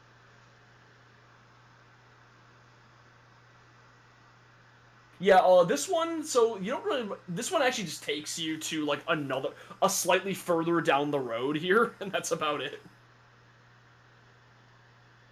All right. But, Cool. so I think one of my favorite things is that they bring out the Offspring, bless Dexter Holland, who's like, hey, yeah, the lead singer of the Offspring is like, hey guys, so, like, it's like, I see a lot of women, like, crowd surfing getting molested, like, don't do that shit, like, you guys, you see somebody doing that, just break their fucking nose. And so, like, yeah, basically, like, try and tell people, like, hey, calm down, stop being shits for once. And that didn't go very well. Aw. And the, my favorite point was people saying Kid Rock coming out in this, like, 100-degree weather wearing a, like, a fancy, like, fur coat, and then taking it off and, like, singing about how rich and cool he is like the most on the nose, like, political statement you could ever make about the haves and the have-nots. It's like it was like too on the nose. Like if you wrote a book with this, they would have called you a hack. Oh yeah, you got the map though. Yep. So the goal of this zone is to light all those torches. You see a bunch of stone like pillars that have writing on them and a torch on them, and then you have to light all the torches. Because once you light them, it unlocks a new zone. It unlocks a thing on that altar. Huh. But yeah, that's what the claws are good for, just stun locking. God damn it! I got raped. Oh no. But the point where Woodstock 99 turns into an all-out riot is on Sunday night when people probably should have just left. They were just going, well, you know what? It's like, we're kind of fucked here. And it's like, might as well stay. And one of the final shows is the Red Hot Chili Peppers. And they're singing, at one point, so this is 2 months after Columbine. And the people, there was a non-profit group that was handing out candles so they could do a candlelight vigil at the end of Woodstock, like in honor of those who were killed during Columbine. So they were giving everybody candles. Before the Red Hot Chili Peppers show, they decided to start lighting shit on fire with those candles. Oh. And a bunch of fires started happening. And at one point, the Red Hot Chili Peppers during their show was like, "Hey guys, you like let the fire department through. You're gonna have to go through with this." And they play "Let Me Stand Next to Your Fire" by Jimi Hendrix. That sounds so stupid. It was so stupid. It was great. And just get all this shit going on. Like the final song performed was Megadeth's "Peace Sells, But Who's Buying?" Which, like, you couldn't have planned for it to be better than that. So, during the final moments of Woodstock 99, there's a massive riot, everything's on fire, people tear open the supply trucks and steal all the food and water they can, and people finally get to drink the water that they've been denied the whole week, because it was expensive, the lines were insane, and it was badly managed. And it just destroyed everything, and shitty, greedy businessmen were the thing they found to rebel against, and that was the final thing. Like, the final thing they left off on. It's like, hey, Woodstock 99 was a bunch of people with misplaced anger. They definitely found a spot to place that anger by the end of it. It's a great documentary. It's on HBO Max. Like, I would recommend it. It's really fun. Well, it's not really... Okay, I wouldn't say it's fun because, like, people died and it's, like, shitty all the way through. There's this one woman on there, man, she hates white men more than anything I've ever seen. They have this random journalist in there, like, blaming angry college guys, which, yeah, fair enough. But at the end of it, they're going like, you know what, maybe they did find some purpose in rebelling against greedy companies. And the final song they play over the credits is "The Kids Aren't Alright" by The Offspring, which is one of my favorite songs. God damn, that's a good song.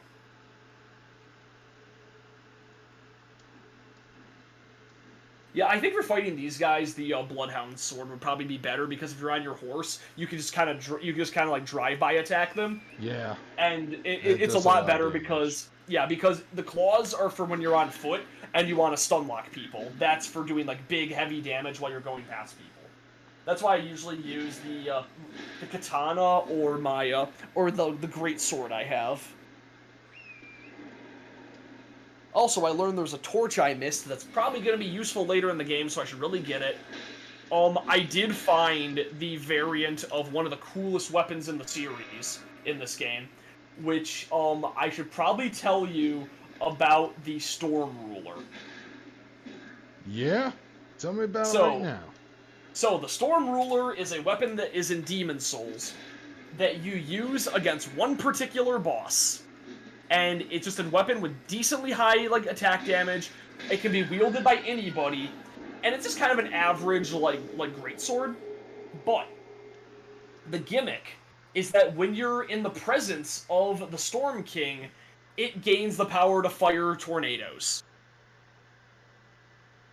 So when you're using it in this one particular, you're using it against the Storm King, it shoots like a huge like vortex at them and does crazy damage.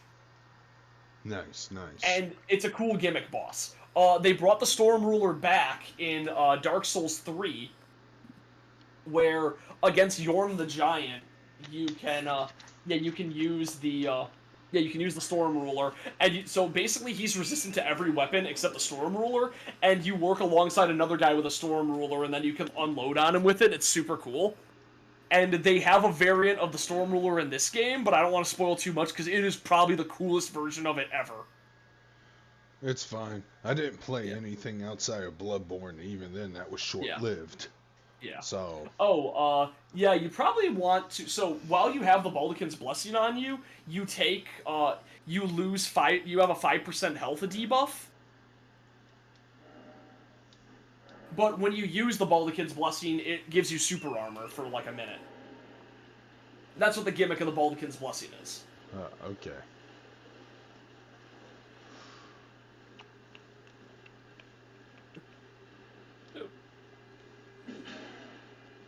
Oh man. God, I love this game so much. I'm gonna feel really weird when I finish it. I don't know if I'm just gonna. This might be one of those games where the second I finish it, I might just start New Game Plus or make a new character. Or you'll feel sad for completing it because it's over, just like I did with Witcher 3. I'm Yeah, like, oh my I mean, god. what the last game I had that from when I was really sad it was over, but it was still a great game? 13 Sentinels. I am very sad that I can never experience 13 Sentinels for the first time again. Although I'm very forgetful, so maybe if I played it again, I would be like, I don't even remember this. I have that problem really bad. Oh, yeah, you probably noticed this, but like generally when you're doing horse combat, the best thing to remember is that all of your combos are 3-hit, and it takes a little while for your combo to reset. So after you get the 3rd hit, you probably want to retreat and then get started again. Also, each subsequent hit does slightly more damage, which is kind of interesting. So the 3rd hit of your combo does more than the 1st hit. That's kind of like a funny thing that. Hell yeah. Great Hornet Headband. Yeah, Great Horn. I would put that on. It's cool. Weighs less. Yeah, I would check like the stats on it, but see if there's anything better. But if you want to do pure Fashion Souls, I think it's one of my favorites because it just gives you horns.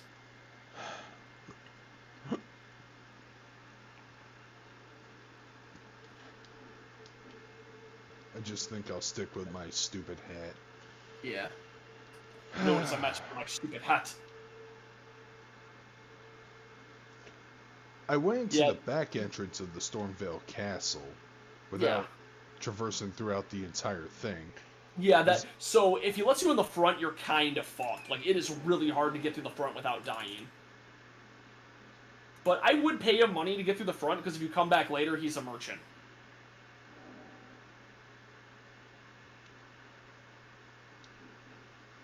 Ooh, the fancy aristocrat hat.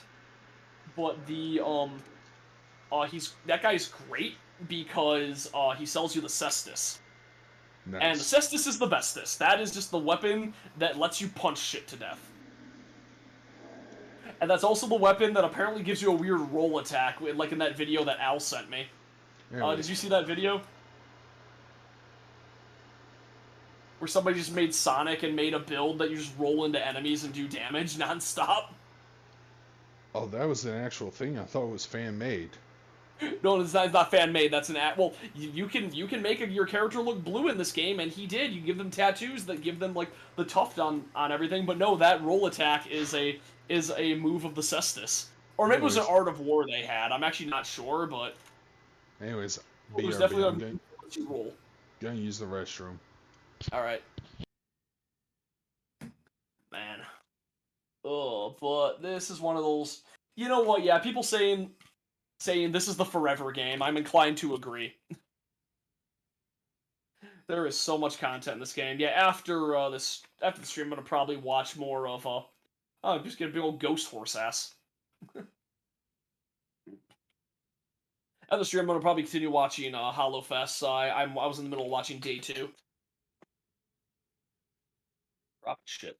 Ate way too much today. I got that leftover pizza in the fridge. I had some leftover pot roast. God damn, that pot roast was so good.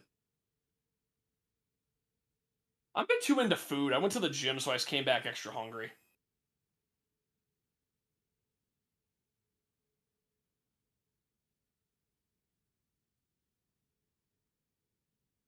Damn it, somebody got me talking about the Kingdom Hearts parking lot again.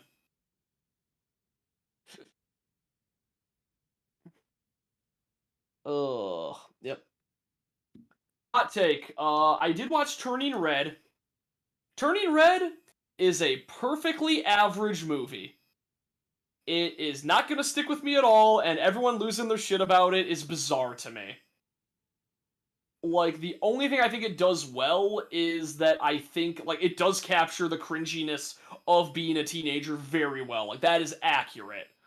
Overall, I think the movie's, like, kind of rough in places, and it's pretty predictable, but I had a fun time, but I know I'm not going to remember it. It's not going to stick with me.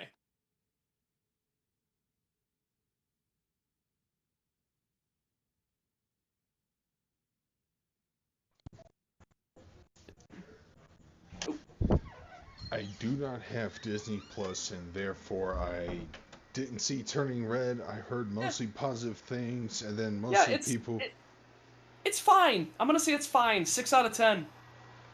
Yeah, most people are fucking saying, "Oh, this is normalizing pedophilia."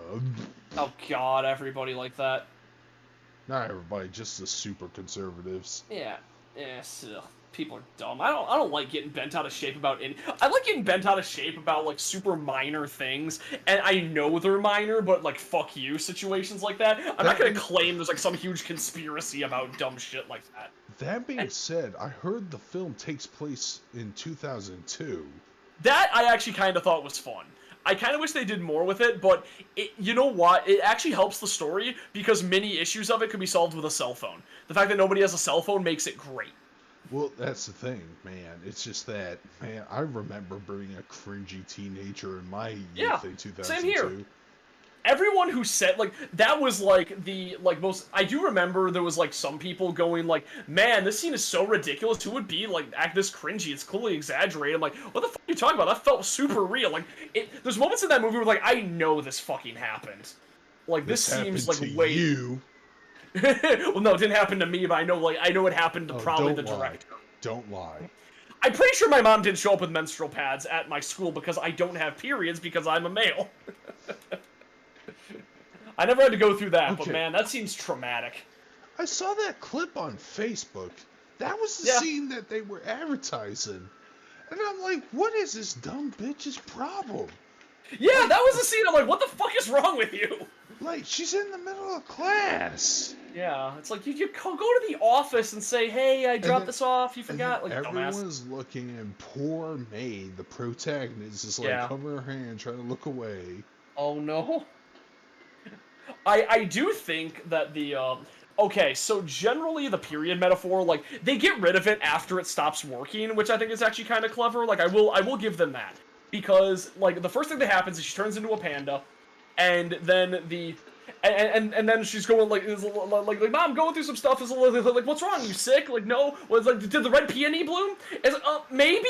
And then she panics like, oh shit, it's too early. And then goes gets all the stuff. Like, I got ibuprofen. I got the hot water bottle. I got that. And then she's like, oh, it's the pan. It's like, and then like, she transforms back in the meantime. So she kind of keeps the lie going. So her mom just thinks, oh, she just had her first period and is panicking about it.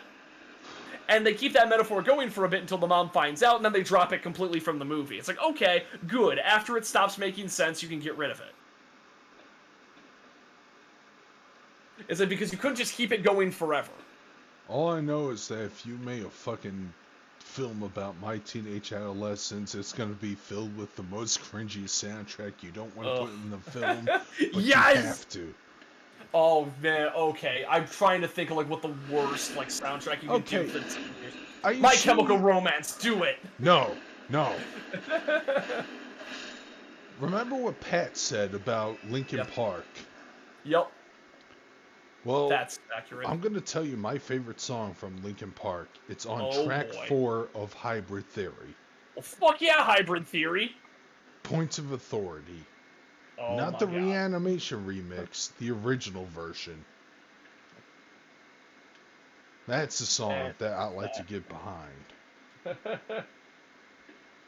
Yeah, man. If I was doing the same thing, except it's a teenage male, most of the soundtrack would be that, Evanescence, Papa Disturbed. Roach, Disturbed. Disturbed is extra. Oh, fucking 3 Days Grace. Oh, that would be me. 3 Days Grace is pretty good. I mean, but like, what the fuck is that Power Man 5000. Well, I'm gonna defend Power Man 5000. Same. Well, here they come, and then they go. Da, da, da, da, da, I'm trying to think, like, in high school. Because this is your last night on Earth. SmackDown versus Raw.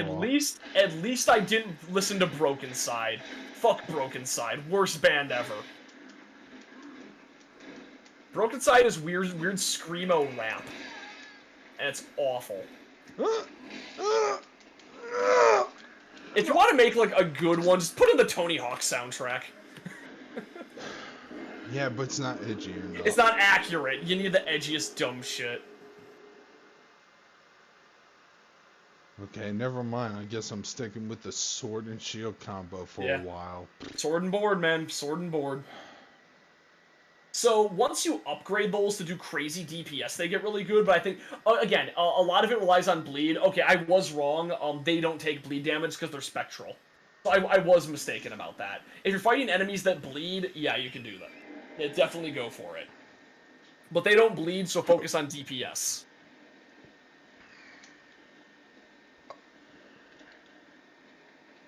Duly noted.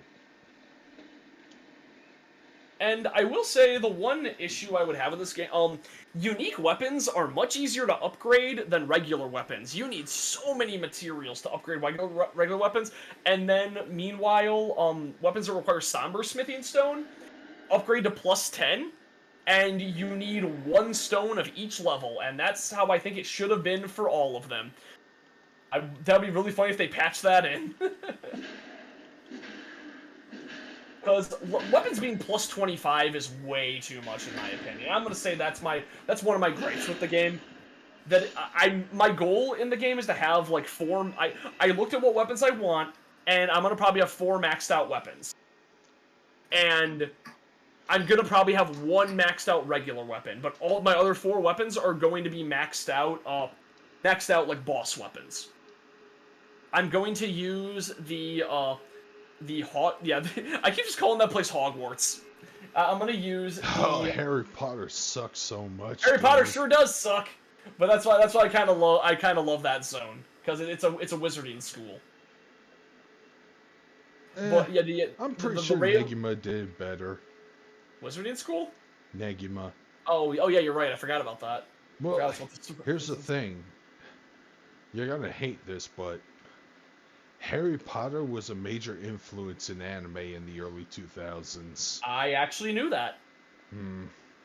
I do know there's quite a few anime that were just like that.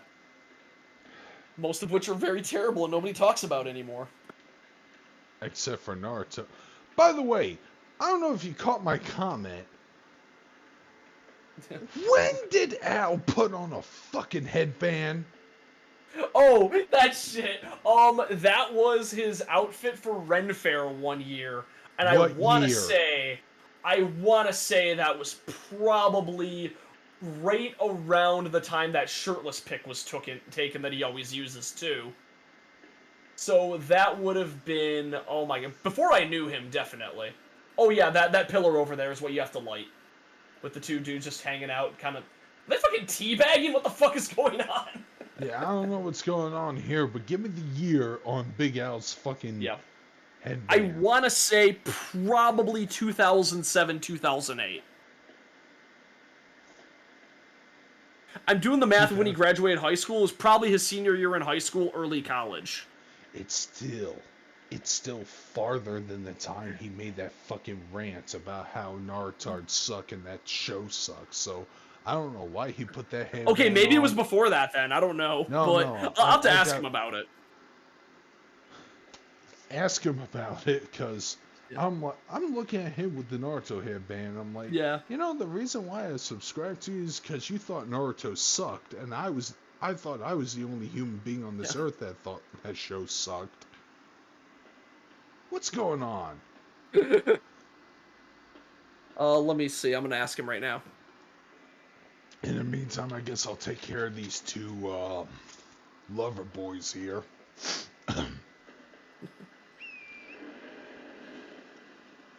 You do encounter the female shamans. That's they're pretty cool. Yeah, I could say, yeah, Elden Ring's a mixture of Dark Souls and Darksiders. I see a little bit of Darksiders there.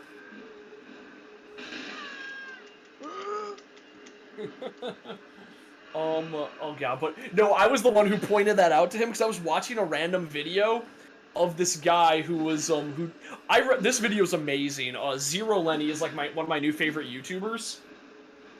He does weird soul streams, and he will. Oh, he died. Oh yeah, they fucking. Oh no, he got massacred.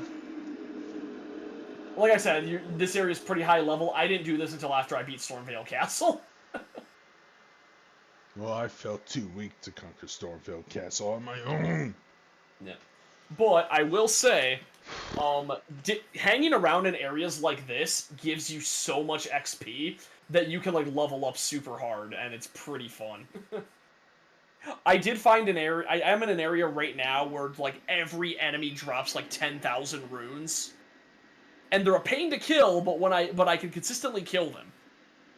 I just have to play really cheap to do so because I was blasting with magic bullshit, and then go back and heal, then get a whole bunch of more XP, get a whole bunch more runes to level up. I'm like level 130 right now, and I still have like a lot of bosses to take down, including a lot of catacombs I completely missed in the Altus Plateau.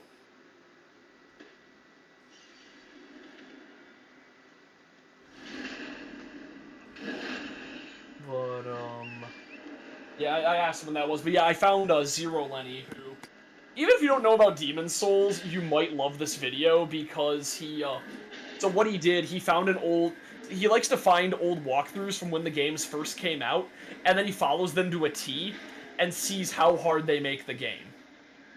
And like how good the advice is versus how bad the advice is. And the GameStop one is wild because a lot of it is stuff that that is like known about now, but this was the first time a lot of people wrote about it. So you get a lot of interesting stuff happening there. Oh, the rats! That's what'll get you. Rats, we are the rats. Come with you another birthday back. Unfortunately, they don't hurt each other either, which sucks. Because sometimes you can get enemies to actually, hit each other, which is very fun. Usually the big enemies have that going on. The John Romero way.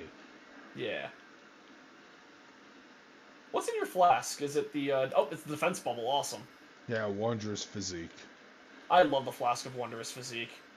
I have put so many different things in that to experiment. I want to figure out what the exploding one does. And how good it is. It's probably dog shit. But I know I have one flask, and all it says is the flask causes the contents to explode upon you. So I'm like, does it do an AoE when I drink it? Like, what the fuck does that mean? Like, does it kill me? Yeah, like that pillar. Oh, I totally forgot about that pillar. Yeah, that's a, yep. You gotta light 6 of them in the area, I believe.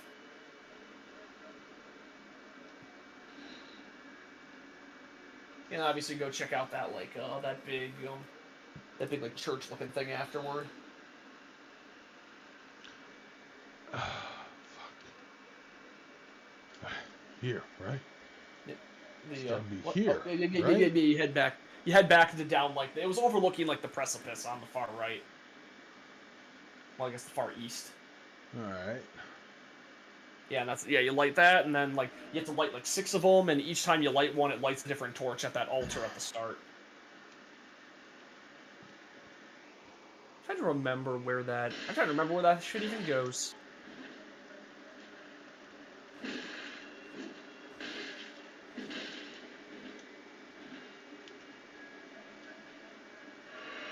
Ooh.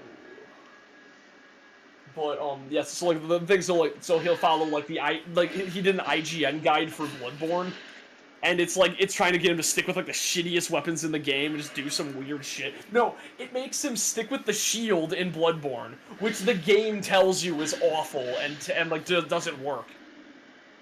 And at one point he claims like, "Oh yeah, the shield blocks friends." He's like, "What? No, that sounds like bullshit, mate." Okay, he sounds like somebody. What do you do? Like, fuck, what the hell is it? His voice sounds like somebody who's like super Scottish. No, he sounds like a less awful version of Grade A Under A, if you remember him. I do actually. Man, I remember the day I started streaming on Twitch, he was also streaming Dark Souls and was getting like 13 viewers. I'm like, damn, Grade, you fell really far. Speaking of people who can't get far.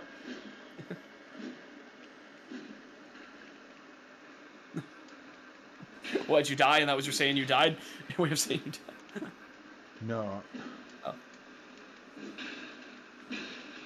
Yeah, those arrow things, those arrow bitches suck. I do love how the giant arrow is sticking out of you. Did you see that image of like, I did it, I made it to the boss or something? They had like 20 arrows sticking out of them. No. But I did beat up a fucking dung beetle or whatever. That Oh yeah, no, those are very good in areas like this because when you beat, it recharges your flask. The red ones do at least. Yeah, the red ones recharge the crimson tears, and the cerulean is filled up by the blue ones. And then if you encounter a gem one that has like multiple colors or a white one, they will give you either a smithing material or a ash of war. I think the funniest thing that happened is I attacked one of them, and then it turned into like a 10-foot tall dung beetle that started rolling away from me. I'm like, what the fuck? Because fun fact, there's transforming enemies in this game. Really? Yeah, there's a random dude in Limgrave that when you attack him, he turns into a giant bear. It's because, and he drops a larval tear, and the lore is that a larval tear allows you to be reborn in whatever way you want if you use it correctly. So you're encountering things and people who have been transformed by rebirth. And when you kill them, they turn back to their original selves, and they drop the tear. Maybe use the Baldekin's Blessing to give yourself poison, like rush through. Yeah, because while you're holding on to the Baldekin's Blessing, you lose 5% health. Oh. That's the thing people were angry about for a while, is that she gives you a health debuff. Well, shit, if I unequip it, I'll be fat rolling. No. No, the Baldachin Blessing is a usable item. It's not an equip item. Oh. Yes, an item that when you use it gives you, it gives you super armor. Either way, I'm tired of exploring that region. Fair enough. Like I said, and another cool thing you can do, you can completely skip Stormvale if you run over to northern Storm Plains, like by the entrance to the Stormvale Castle, and just keep going north. There's a bridge. If you follow it to the end point and go left, you can just run around. You find like a random field that takes you around the Stormvale Castle, and you can skip the entire castle.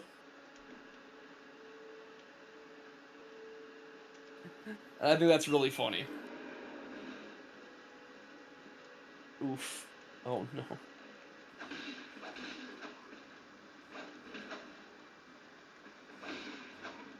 Oh no, I'm chatting with my friend Sierra because I was mentioning we were talking about the cringe music we listened to when we were younger, Mm-hmm. and she's going like, yeah, but what about the cringy comedians?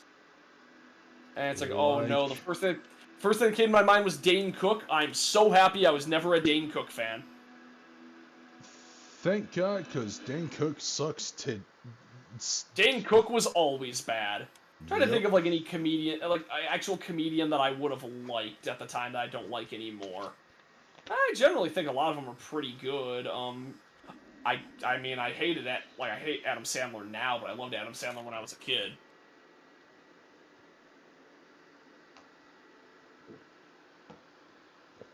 I mean, Patton Oswalt maybe. I still like Patton Oswalt's stand-up a lot. Yeah, but he's living long enough to see himself become the villain. Yeah, he's trying his best, but he's like, oh man, like I think, oh man, it's gonna be a controversial take, but I think he's gonna slowly hit the same point Contra Points keeps hitting. Well, I'm trying to remember who like actually called out Contra Points. There was another controversial figure. It was no, it was Vosh who called out Contra Points, and it was kind of funny because Contra will give a hot take that like a lot of people will agree with, but then the people she's trying to appeal to will get really, really mad and she'll delete it.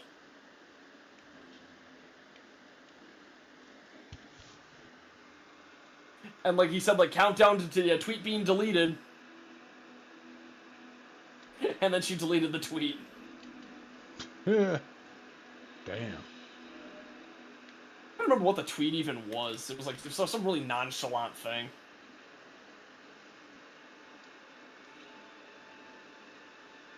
Yeah, I got like Lindsay Ellis like gave up on being in the public spotlight at all right now. She's like, I'm just gonna be a writer, fuck it. Yeah, but fuck her anyways, because she's a piece of shit. I don't think she does pretty good video. I think she did pretty good video essays in general. I like It what she doesn't had to say matter, about she's a lot of things. piece of shit. I don't know. I can separate the art from the artist. I can't, because that artist sucks ass. Oh, yeah, this area.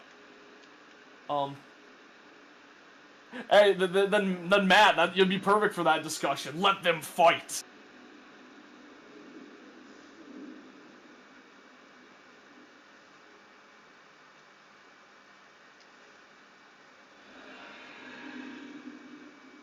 Oof, this Everjail, man.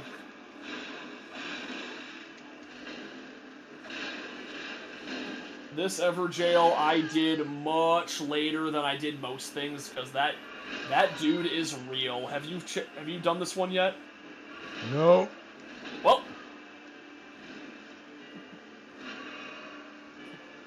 this dude is real.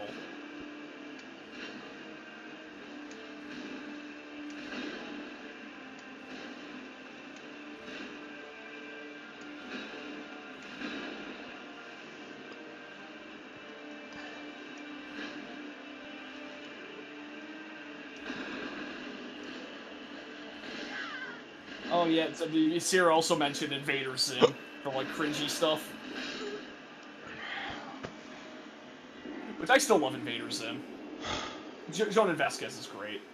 Yeah, I don't recommend fighting this guy yet. I fought him when I was way too overleveled so I could stomp him. And yeah, just to make it unfair, he still put up a fight. Like, I was like super high level. I know Max, who's really good at Souls games, had a rough go of the Crucible Knight too. Damn. He fought him for like 4 hours on stream because he insisted on doing it early. That stomp move I was gonna say. If you jump, you can avoid the stomp pretty well. Jumping in this game is oddly good.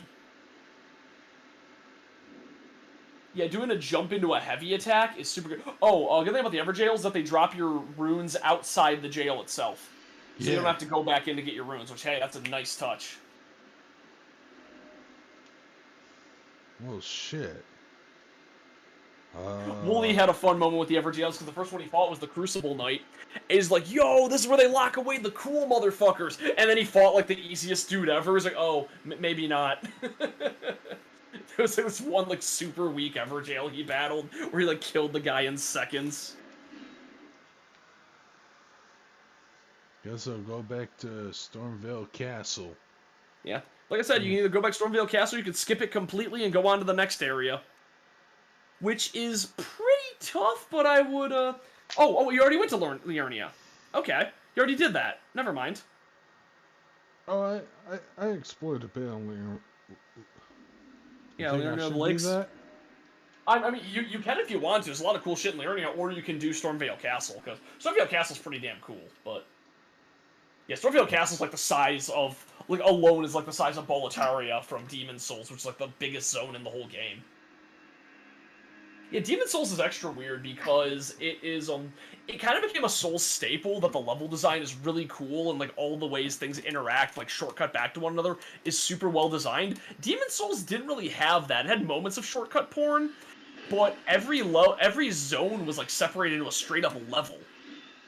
Like, it was straight up, like, World 1-1, World 1-2, World 1-3.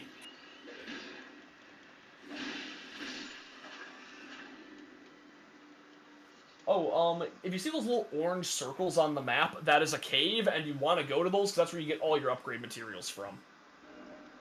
Wait, what orange circles on the map? So you'll see like the on the map when you like whenever you open up the map, you'll see like an orange circle. Sometimes it looks like a cave entrance. It's straight up a cave entrance. Like if you check it out. Oh yeah, jump attacks against these guys are what you want to do against the yeah, the burbs. Yeah, jumping attacks completely negate them usually. That and generalized spells. Gravity spells especially destroy them. I know certain circles are the graces. Are you talking about something? No, it's not the grace. It's like if you travel through it, like if you go north in Liurnia, at the end of the water, there's like an orange cavern you can see. And that's what it looks like on all the maps, so if you need upgrade materials, you just go to one of those orange ones. Yeah, one of the orange circles. It's like straight up a cave opening. Yeah, it's north in Liurnia.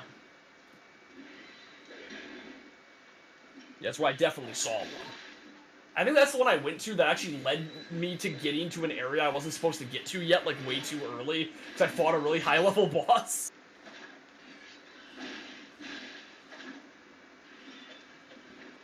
I see a cave you went by but didn't explore in Limgrave.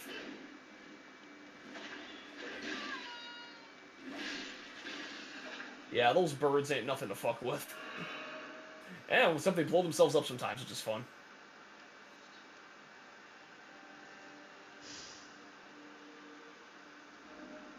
Damn, I wish that you could double jump while not riding your horse. Yeah. I do love all the memes about that, where it's a little, it like shows gamers like, wow, so open world games should have a ton of stuff to explore and reward you with with useful stuff no matter where you go and interesting areas. And then like it shows that it missing the point, and like the point is horses should double jump.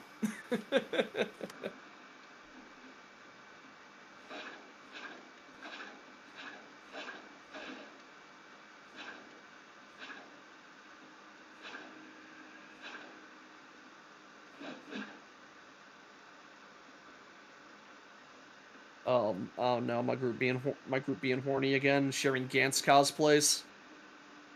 Gantz sure was a horny series.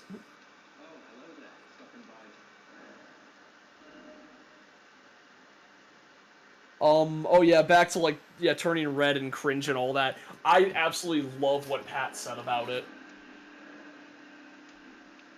When he said, hey, like, every girl you knew at 13 was writing the cringiest shit you've ever seen, and all the Yep. boys were living out the cringiest shit ever. It's like, Yep. yeah, it's like boys were in the Kingdom Hearts parking lot, and girls were writing about the Kingdom Hearts parking lot.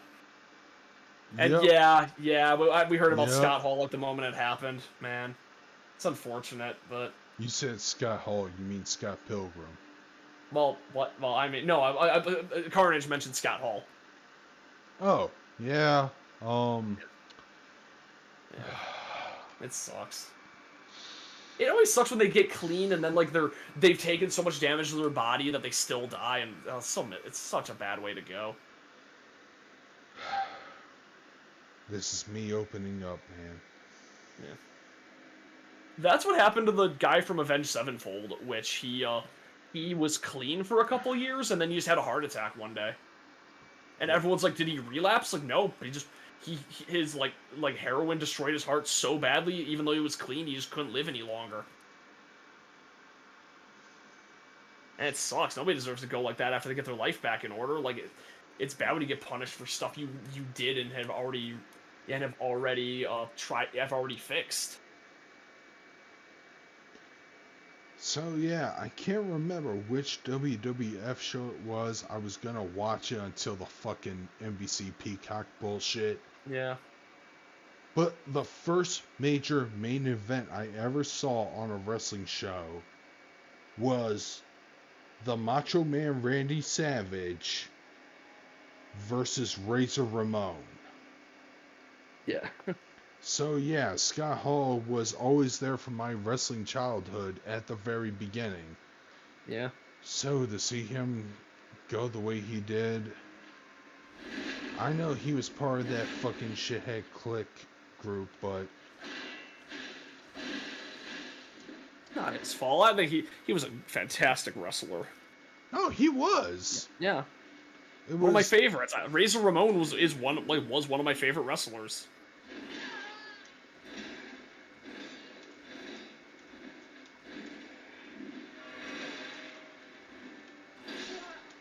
God damn it. Yeah, they're so those guys are pretty tough. I do remember by the time I was here, I had like a +4 or 5 weapon. What the hell did I have again? I think I had a really upgraded Uchi that was just murdering people with.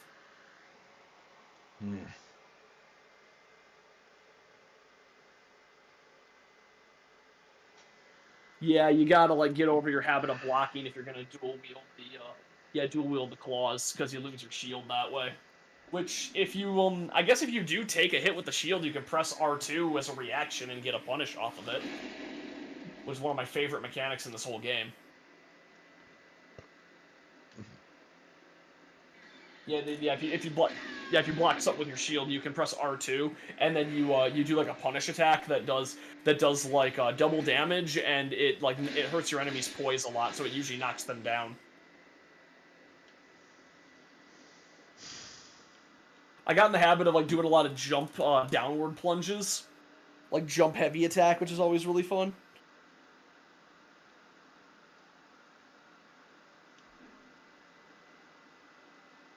Yeah, Storm Stomp's a good move. I know that they had to nerf Hoarfrost Stomp, which is the Ice Stomp attack.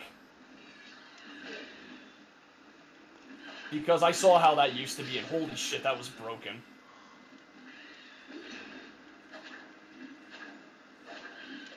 I'm gonna say the best advice against the birds, you want to do a jump attack. If you do a jump regular, it is it's an anti-air, and if you do a jump heavy attack, it's a downward plunge.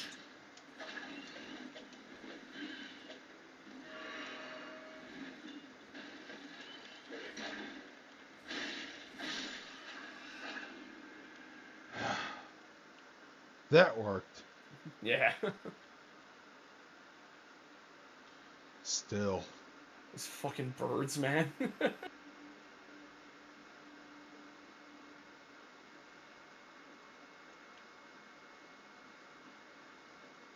Yeah, I do remember with my katana, I was knocking these birds down pretty easily, and it was a lot of fun. I would do a jump regular slash, it would knock them down, and then I would do a plunging attack on them to get them when they were on the ground.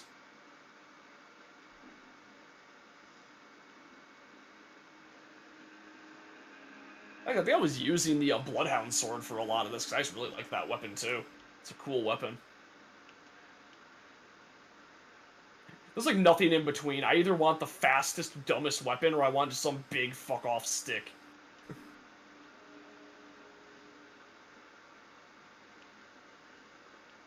Give me, like, some big Chungus greatsword. I want to make a strength build just so I can wield that big, stupid sword of swords that you get from, from the Weeping Peninsula boss. The one Oh, that you beat on stream. you mean, hey, what if the Iron Throne was just a big fucking sword? Is that Which the is weapon way you're talking cooler. about? Yep, that one. I want to do a strength build just for that.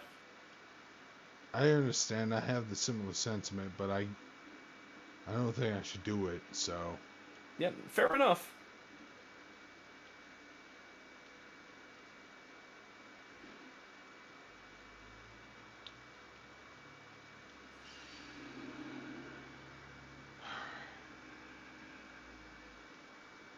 Oh man, the Fucking Harry Pothead. I love that Pat is getting in such a huge thing. It's like, no, Harry Potter was never good, people. You're all just insane. Harry Potter's the worst series that people have built their entire lives around. I agree with you because I read the first 3 books. It's not very good. The only reason I don't Especially know the how it did well. racist allegory, man. They're so bad. Like, even when I was a kid, I'm like, yeah, those goblins are definitely Jewish. How's nobody else seeing this? It's the most obvious, like, parallels ever. Oh, the only black haired Kingsley Shacklebolt. Oh my. Oh. Oh, what the hell is that Irish dude's name? Like, it's bordering on like Bombs O'Malley or something. Seamus Finnegan, I think, is his name. Is it Seamus Finnegan? Yeah, Seamus Finnegan is like the only Irish person at Hogwarts, and he's an explosives, yeah, like expert.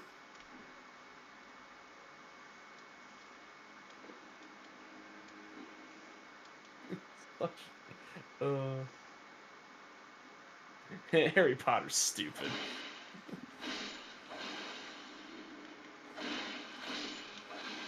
Amen, Bruda.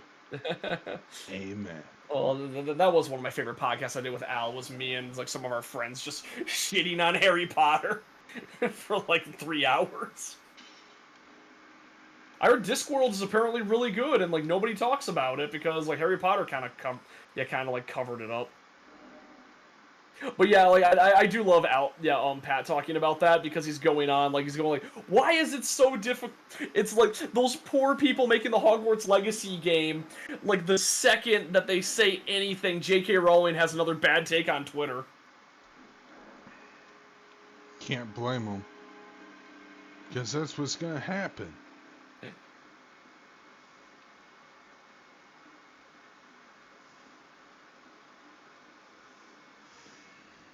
Then again, I guess the people really turned around the Hogwarts Legacy game because they're going like, oh no, the storyline is like heavily involves goblins and it's about a house elf uprising, and they think that they're gonna probably be on the side against the house elves. So, oh no. But what if they're not? Dude, I mean, oof, that's gonna be interesting. Have interesting connotations for the rest of the series. I would love if they shat on the series like crazy, but I don't think they're brave enough to. No, they're not. Cowards!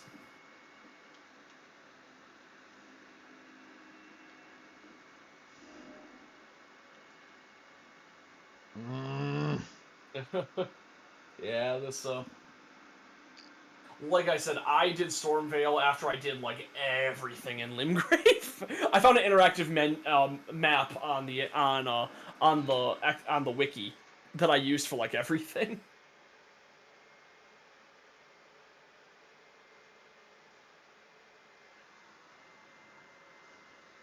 Give me something to break. Damn it. I did. I Damn feel it, you with that edgelord shit. Infected. I still like Limp Bizkit to this day on certain occasions. They're fun.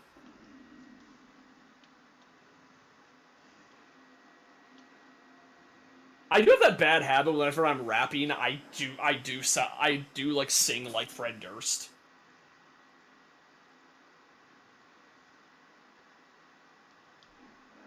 Gotta do that kind of like high pitched voice, a little bit like that. Limp Bizkit. Chocolate starfish. God damn. Oh, Fred Durst, you fucking moron. I love him.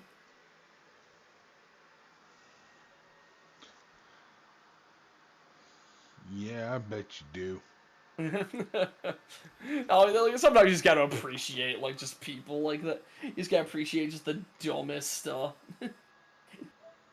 Just like dumb, enjoyable stuff, and that's definitely one of them.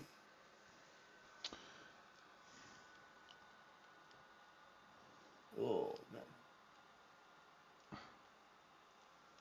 Oh. Well, gonna call it for the night. No, Oh. not yet. You still Okay. got time. Okay. I'm playing King of Fighters 15. Hell yeah. More Gamin. Though next week we're not gonna stream for sure. Yeah, I'm dog sitting that week, so I won't be home. I got jury duty next week, so. Oh shit! Oh man. Yeah.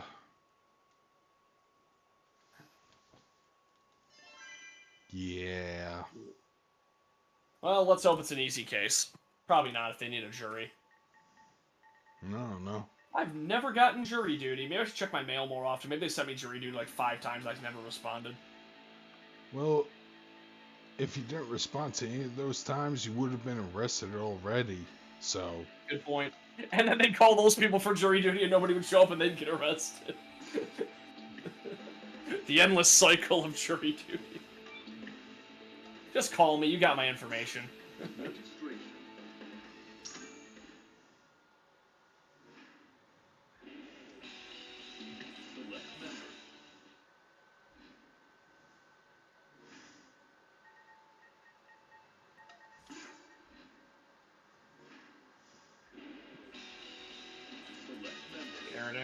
Oh, damn it. Yeah, because I'm a dumb casual, I like Yu-Gi-Oh games. I still do play Duel Links and Master Duels. Master Duels like barely updates, so I just do my dailies and stop, and like every once in a while, whenever they have an event or something, I'll cash in all my resources. Cause it's not worth it just to like try and cash in your resources when you don't have enough. But I'm looking forward and hoping that they're gonna bring back my favorite event from Duel Links, which is the tabletop mode, where you straight up play a dice game in like a board game setting, and then you fight bosses with Yu-Gi-Oh decks. It's such a fun event, and like they haven't done it in like 3 years. And then Master Duels is doing a cool thing where they're having an event where you're only allowed to use common rarity cards. So you're not dealing with people who just built like crazy powerful decks out of the rarest shit anymore. It's like, nope, all normal basic bitch stuff. Always a fun way to do things.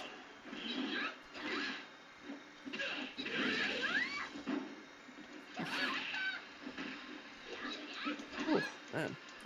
Why am I oddly so tired today? I need some coffee.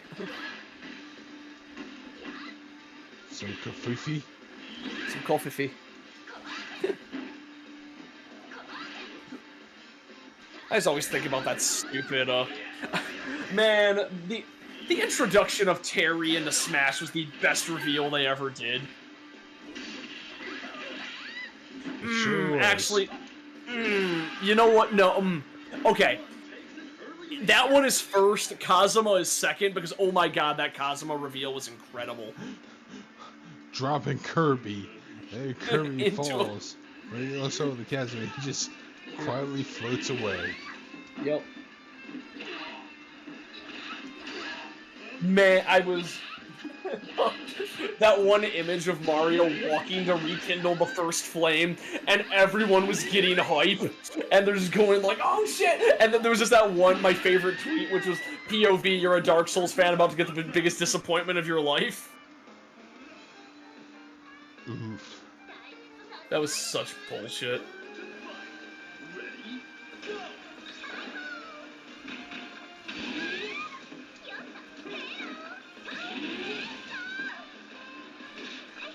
Oh, Sora.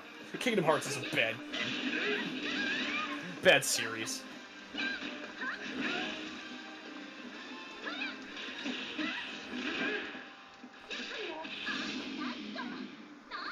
Oh yeah, I guess a new Down the Rabbit Hole's coming out, and the reason it took so long is because he happens to be a crazy person.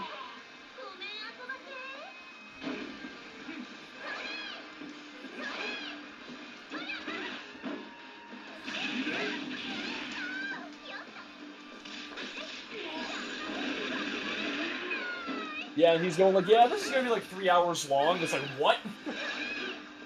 Oh, also another crazy thing. You ever watch Summoning Salt? Nope. I think you really like Summoning Salt. He goes down the history of speedruns. Mm-hmm. I fucking love that shoe attack. And he goes into, like, great detail about, like, every, about, like, all the people who got it and are fighting for it currently, and, like, all that stuff, and, like, whenever the records changed hands and shit. And he said recently, hey guys, I'm turning YouTube into my full-time career, so look forward to me making some really crazy stuff in the future. And everyone's going like, wait, you making hour-long retrospectives that are like more detailed than anybody? Is you not going hard? What the hell? He's like, we're not ready for Summoning Salt when he goes hard, I guess.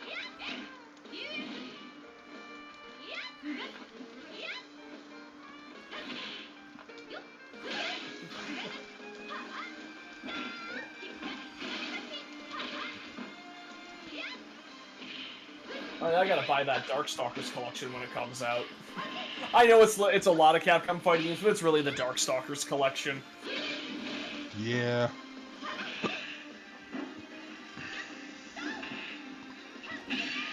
I think this week I'm gonna stream, Devil May Cry 5. And then on, maybe tomorrow I'm gonna try streaming on YouTube instead of Twitch and see what a difference in audience I get. To see if maybe the algorithm will help me out a little bit more, because it seems like Twitch is not, like, advertising it at all. So maybe I should focus on YouTube and then try to build up a Twitch audience, like that way. I have been uploading edited versions of my streams, just not as much as I wanted to. I've only done like 2 of them, and I think they're pretty damn good. But I really gotta finish editing my Dark Souls playthrough, because that was a really fun series of streams. And I have my Metal Gear Rising playthrough. That'll probably be an easy edit. I just have to edit out all the times I was dying against against Armstrong, because I didn't understand his mechanics, and I ran out of healing items. No, I ran out of healing items against Sundowner of all people, because I was just doing really bad against him.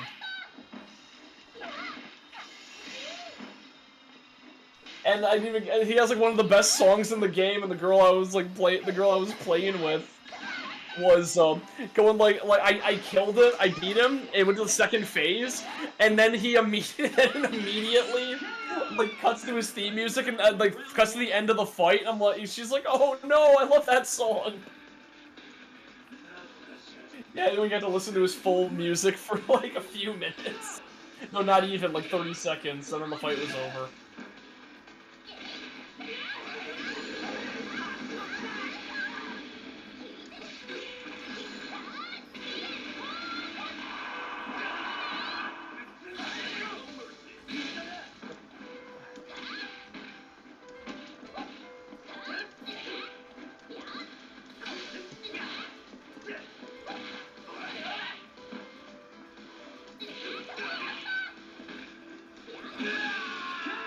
We still here? Yeah. Oh, I am. I was just trying to think of something else to talk about. Oh, oh yeah, shit. I've been watching Ranking of Kings. So yeah, we talked about an anime finally. I really like Ranking of Kings. It feels very Dragon Quest. And I've gotten to the point where the story is starting to kind of show its hand. And the world building is pretty interesting, and, like, the way they're dealing with the main character, like... Okay, I think I told you a little bit about how the story works. But generally, the main character is a prince who was born cursed. He's the son of giants, but he was cursed to never grow and never be able to have any strength. So he's, like, stuck at, like, the strength of, like, a toddler for his entire life. And he's also deaf and mute. So, the part I'm in right now is him training to actually develop a fighting style that he can use. And what they end up on is actually pretty damn cool. Whew. Because it reminds me of one of my favorite characters ever, which is Kumagawa from Medaka Box, who has a gimmick fighting style where he can immediately spot all the weaknesses in his opponent and exploit them. Because otherwise he will get his ass kicked by literally everybody alive. Because the universe is constantly pushing, like, pushing everything against him to make sure he always loses. Goddamn, Medaka Box is so good. It's a shame Medaka Ment is, like, dead and erased from history. Actually, is there another... It's like a variant of that. I gotta find out. Maybe it's on Vimeo or something? Like... Don't snooze on him because he packs a punch. They tank.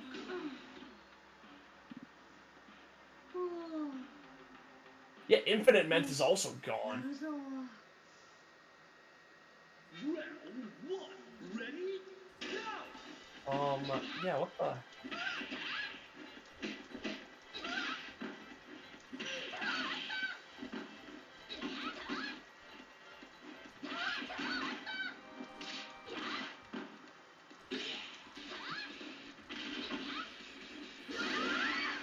I mean, I do remember when Medaka was in that one Shonen Jump fighting game, they straight up knew how powerful she was, and that's why her fight is a 3-on-1, and most people had a really hard time with it. Because they knew she was stronger than, like, everybody. Goku's a bitch compared to Medaka, is what I'm saying.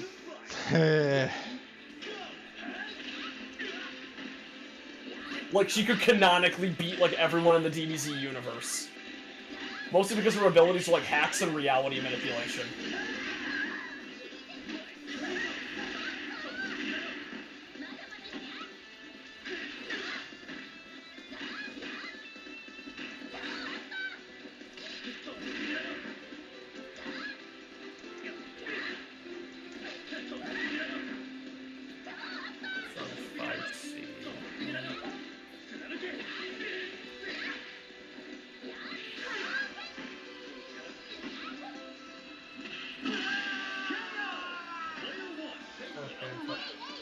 Look at the category tiers again.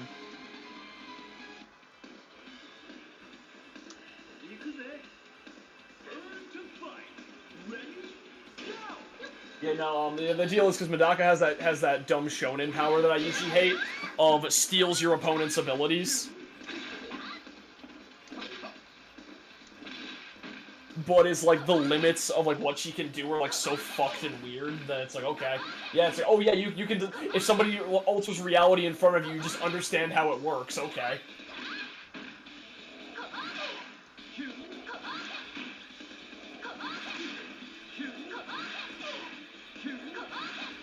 Yeah, I'm looking at the verse battle wiki again. I don't think there's a character more powerful than Stephen Hawking in Shin Megami Tensei.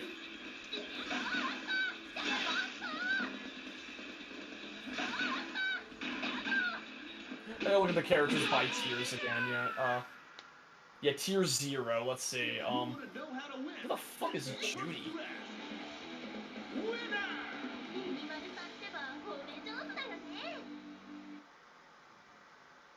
What the fuck did I never know about this? What episode is this? I guess there's an episode of Twilight Zone that has a character, like a character who's in tier 0. Oh, it's Twin Peaks. Okay, I'm done.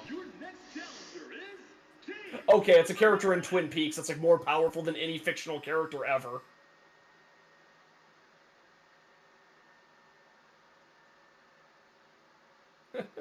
I like looking at the tier 0 because it's fucking shit like Azathoth, who's like the elder god who dreamed up the universe. The Writer, which is a time that DC decided, fuck it, it's gonna get super meta. Yeah, Grant Morrison. The representation of all DC writers within in all of history, decided to be like the god above all, the all-powerful, completely unknowable being from that perspective that no one can comprehend.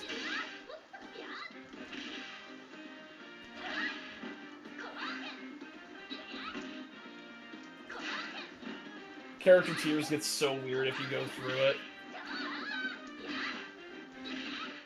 Let's see, tier 1. Oh, Gilgamesh, is that power? Yeah, anti-spiral, that makes sense.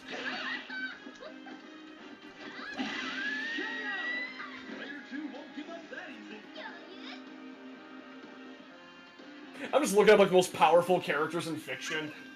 A lot of Shin Megami Tensei stuff. Wait, what? Oh, that's not... Okay, that's not the Black Alice I thought they were talking about.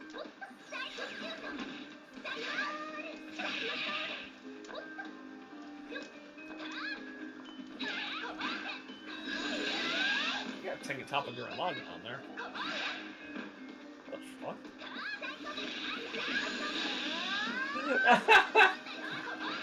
Wait a minute! Oh my god, Dante in like Shin Megami Tensei is considered more powerful than Dante in Devil May Cry because he kills gods in Shin Megami Tensei. That's so stupid. It's like, yeah, okay, you can kill Metatron and Lucifer, okay, sure. If you're equal to the Demi-Fiend, that makes you crazy powerful, so... Amen, Bruda. God, Demi-Fiend is so ridiculous. Demi-Fiend within Shin Megami Tensei is pretty damn weak. But, oh my god, like, outside... If you take him out of Shin Megami Tensei, he's like one of the most powerful beings in existence.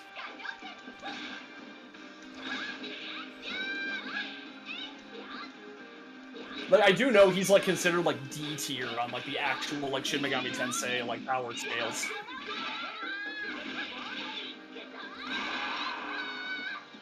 I think Nahobino might be, like, super high tier. I might have to check that.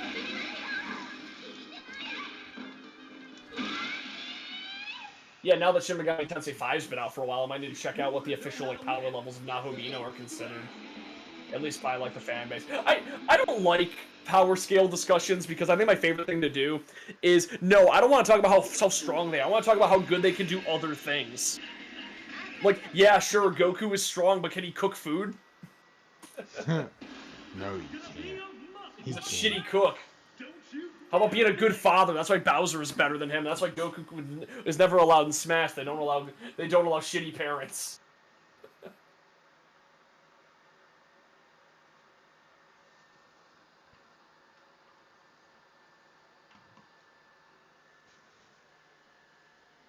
Oh, god damn, okay. The main villain of Persona 5 is like, Persona 5 Royal is considered super high tier because he manipulates reality and is basically Azathoth. So yeah, he's got all that Lovecraft bullshit going on. Round 1. Ready? Go! With willpower. What was the willpower thing?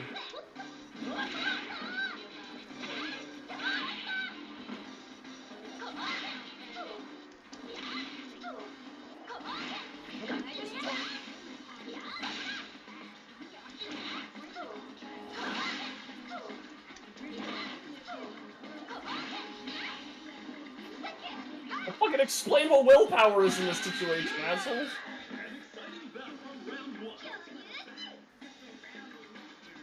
No idea. It's just like, explain. Okay, I don't know how that works then. Exponential willpower. Okay, okay. When it's referring to willpower, it's referring to, like, characters that have powers based on the perception of what their powers are. So a lot of characters have the ability. All Japanese characters, it seems, have the ability to like surpass all limits because they imagine they can. Yeah, again, a light form of reality manipulation.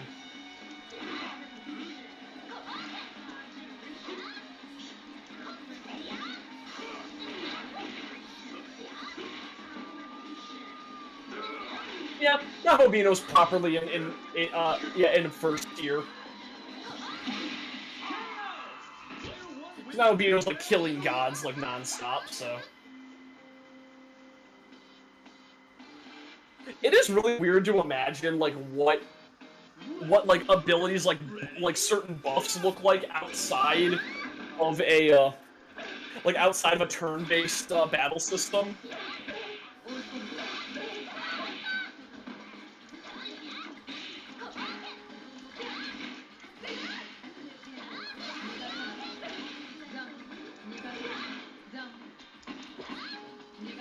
I have a stomachache all of a sudden.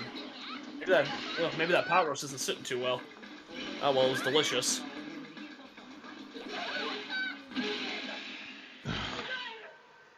Alright, Awesome McPossum.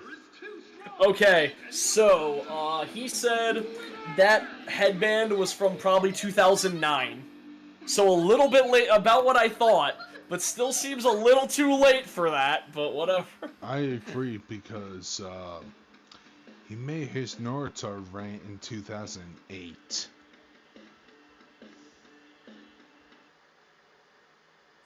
You remember that video, right? Yeah. Yeah.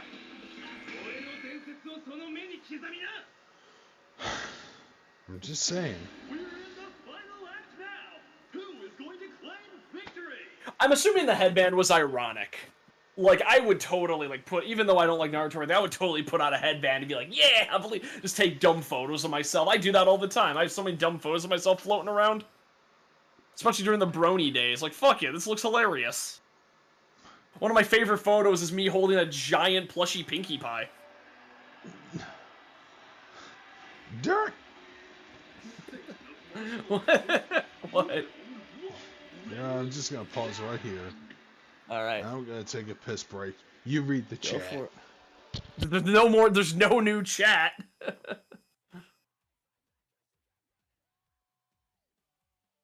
Yep.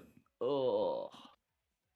But anyway, HoloFest is pretty cool. I get to see all the 3D debuts of all the girls. Fuck it, after this I'm just gonna watch more HoloFests.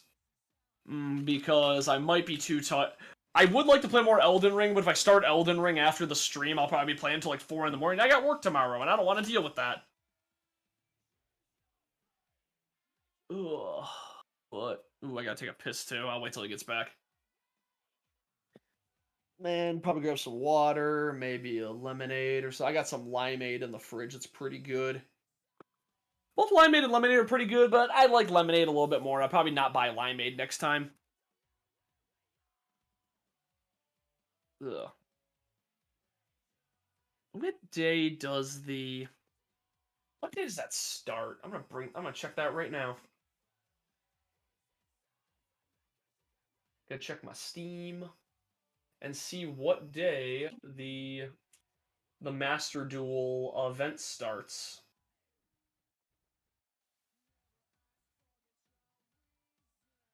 Yeah, because they're having a exposition event, which is always really fun. Just doing the thing. It's like, oh hey, we're doing gimmick duels now. I'm always a fan of gimmick duels. Like, that's the thing you can't really do much in real life. And in this game, it's like, yeah, build your own virtual deck, and like we could force people to do that, and it has all the rules in place already, and all that nonsense. Let's see here. It starts on the 23rd. Wow, they really really got us hyped up like a they already have the event like clickable right now. But Jesus Christ. And they had the event like clickable, but it doesn't start yet. I think they can see if there's a preview thing, but hey, at least I already built my deck. It's gonna be stupid, but I'm excited. Because I'm just building the deck that I, yeah. I was building one that I already have. Yeah, that I already use, but like it's just kind of lower power level, but it's still pretty damn strong. Yeah, why am I not playing with that? You, drop you, useless. Blue cat.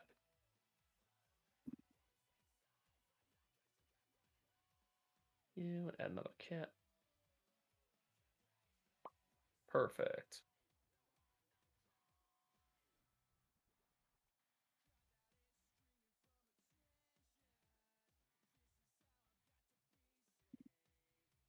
Even if the fusion card isn't that great.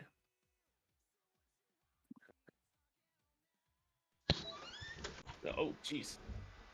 Loud door. What? Loud door. Bob Dole only cares about what Bob Dole says. Dole. Bob Dole. Bob Dole. Bob Dole. Bob Dole. I said loud door, but...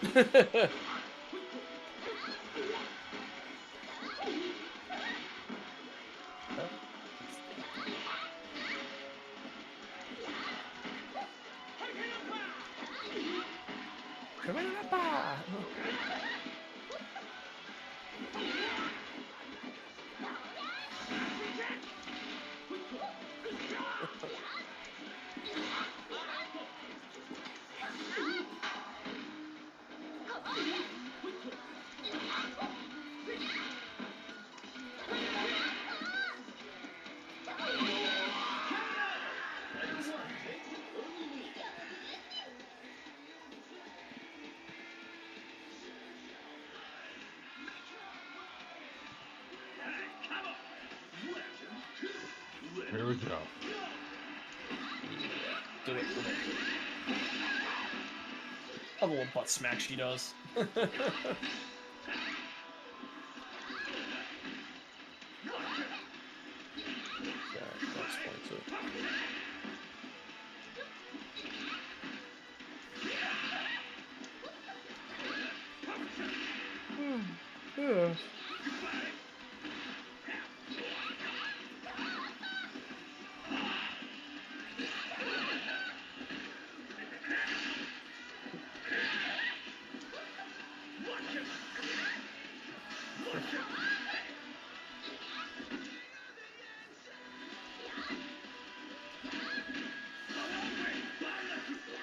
Burning!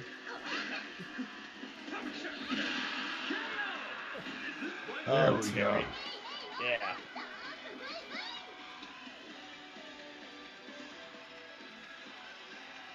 Terry's the best. I did love Max doing the doing the story mode in this, and he did win with Terry.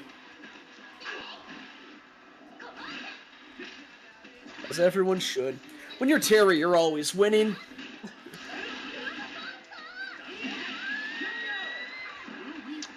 God damn it. Oh no.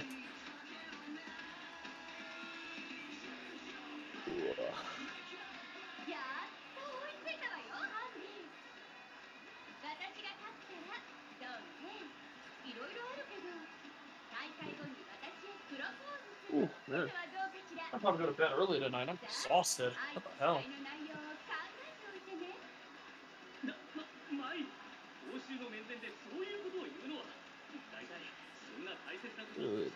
Man, fuck you, Andy. She's been rushing into that proposal for decades now.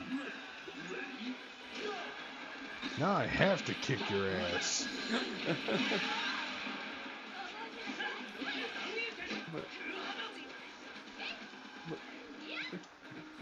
Why does this look so familiar?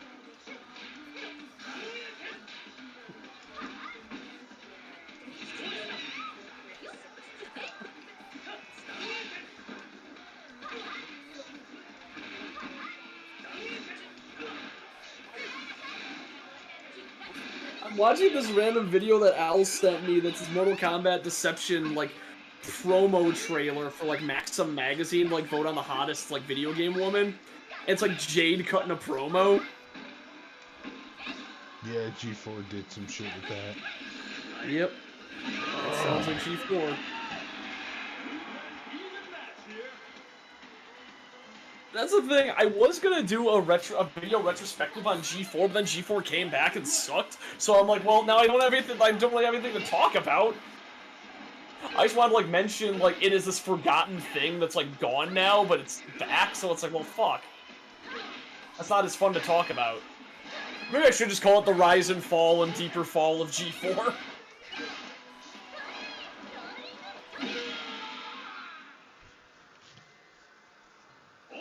Yeah, because it's a relic. It doesn't need to exist, especially in its current state. It's trying to bring back it's weird they had a fucking VTubers on there, apparently. Yeah. With a fucking supermodel and... Yeah, I'm gonna say that was Snuffy's idea. Select order. Anytime something horny happens, I'm gonna blame Snuffy from now on. Some kind of monster is attacking us! It's like Earth! Now I'm finding reverse. Oh, I don't like Code Me. Oh. That one's like so uncanny. I looked up G4 VTubers. I guess there's a streamer named Code Miko that they got to be a host. That's the most uncanny shit I've ever seen.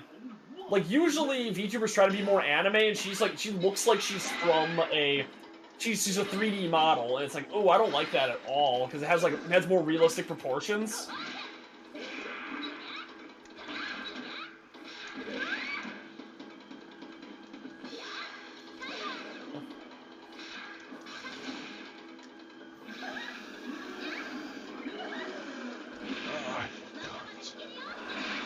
Ugh. Oh god, this video is terrible.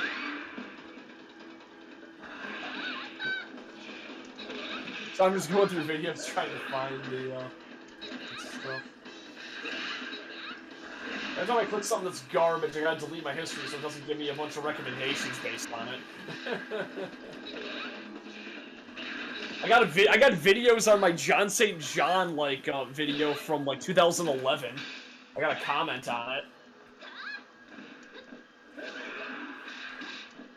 Oh, Edge is great. I love Reverse's design. It's so dumb and edgy.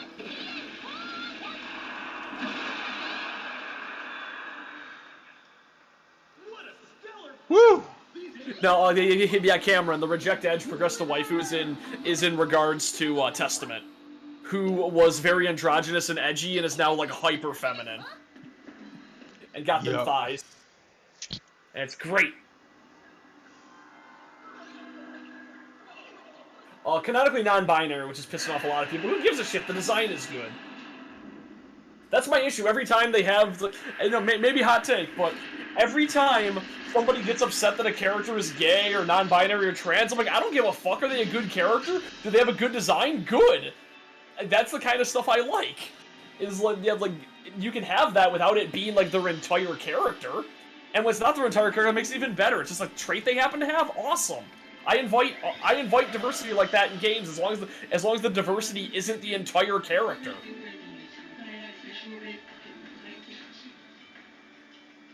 Amen. Like I said, I'll argue till the end of time that Erica is the best character in all of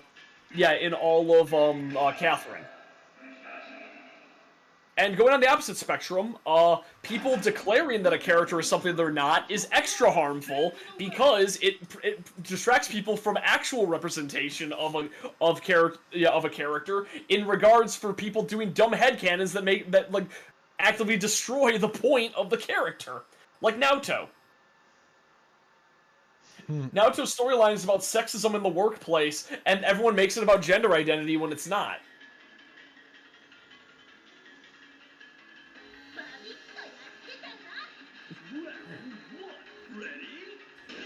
Yeah, I did a whole 3-hour podcast on this, actually.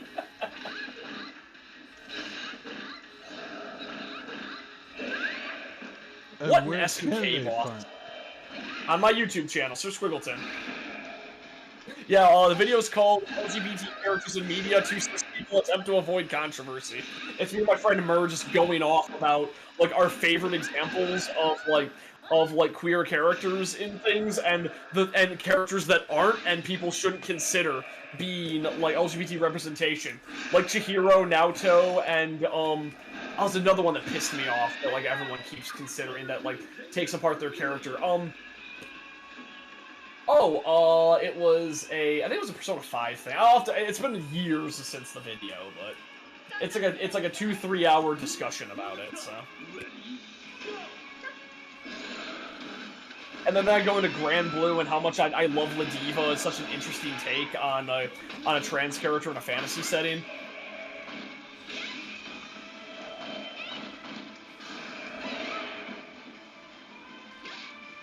So yeah, God damn, that move is so stupid. I'm just looking at all the dumb shit on Tamaraga is doing.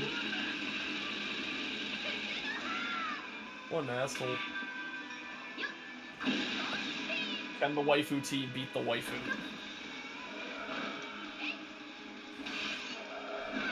This is just Twin Tail from ARMS.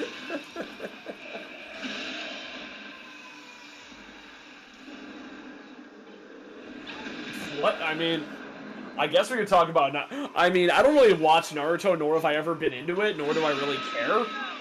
I think that Naruto, it really shows how bad it is that the follow-up manga the guy wrote got canceled after like a month. And then he went back to, so this is like the saddest thing in the world, is that the dude wrote Naruto, he ended Naruto, someone else picked up Boruto to be the writer, and then he went on to write something else, it failed, so he came back and took Boruto from the guy. So like he took what was supposed to be a success, just let him have it and do something else. Like, what the fuck, man? I believe in you. Smack her with the shoe. Do it. Do the big shoe combos on God. Oh, that damage is insane. Fuck that. Hope this won't be like my stream when I was like failing against Yugi in the anime duels forever.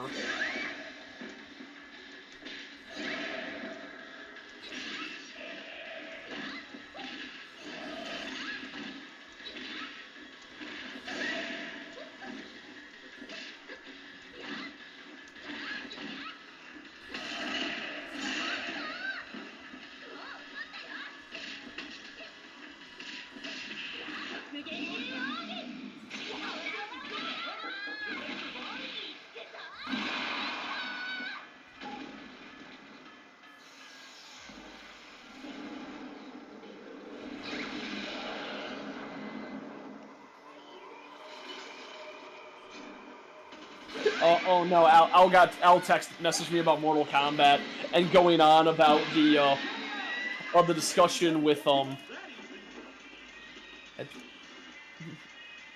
Pinky, what? It's Egg Pinky. What?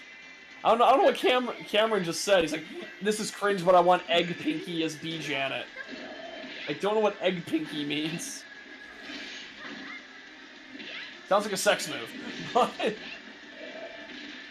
No, but Al was talking about the controversy about the girls like showing less skin in Mortal Kombat 11, and my take on that has always been, girls don't every time somebody makes every time somebody says I fixed your design, or has redesigns a female character to have more clothes, the design always looks bad. You can totally have like a female character wear more and look cool.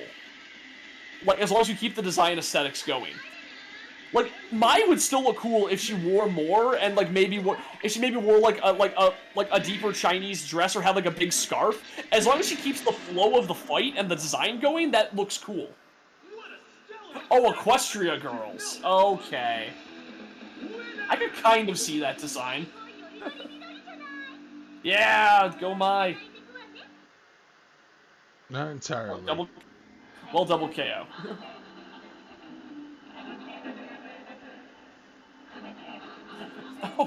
Oh wow, it doesn't let you get a double KO. That's weird.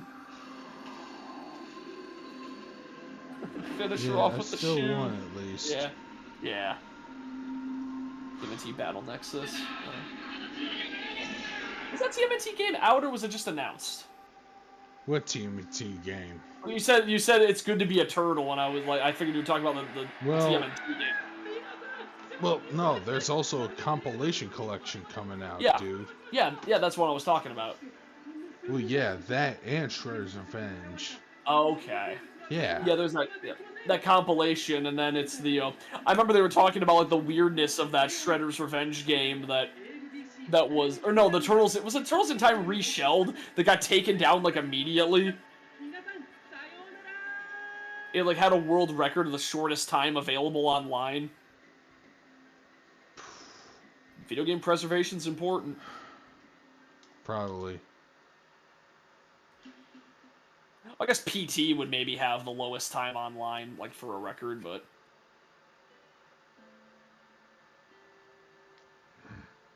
yeah, there was never a point in my life where I was really into Ninja Turtles, so I can't really say much.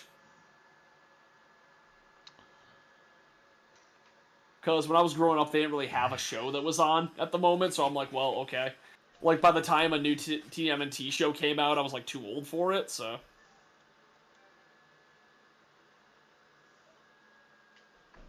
Yeah. Yeah. And that is how... And that is the way that... And that's when we knew we were the king of fighters.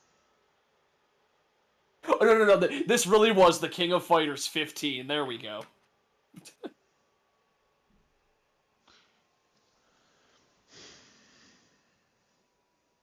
I like when games have just really weird, name drops. You think now's the time to wrap shit up Yep. here? Yep. So, Man, it took I'm Dark not Souls like 3 games to actually say Dark Souls out loud. I'm not streaming next week, Yeah. but I'll probably be around chat by then. Yeah. Just chill out in the chat. Yeah. So, Yep. I think I'm gonna turn in like right after we end. yeah, same here. But So with yeah. that, this is Starscream signing out. So Skeleton signing off. And take care, everybody. Good night.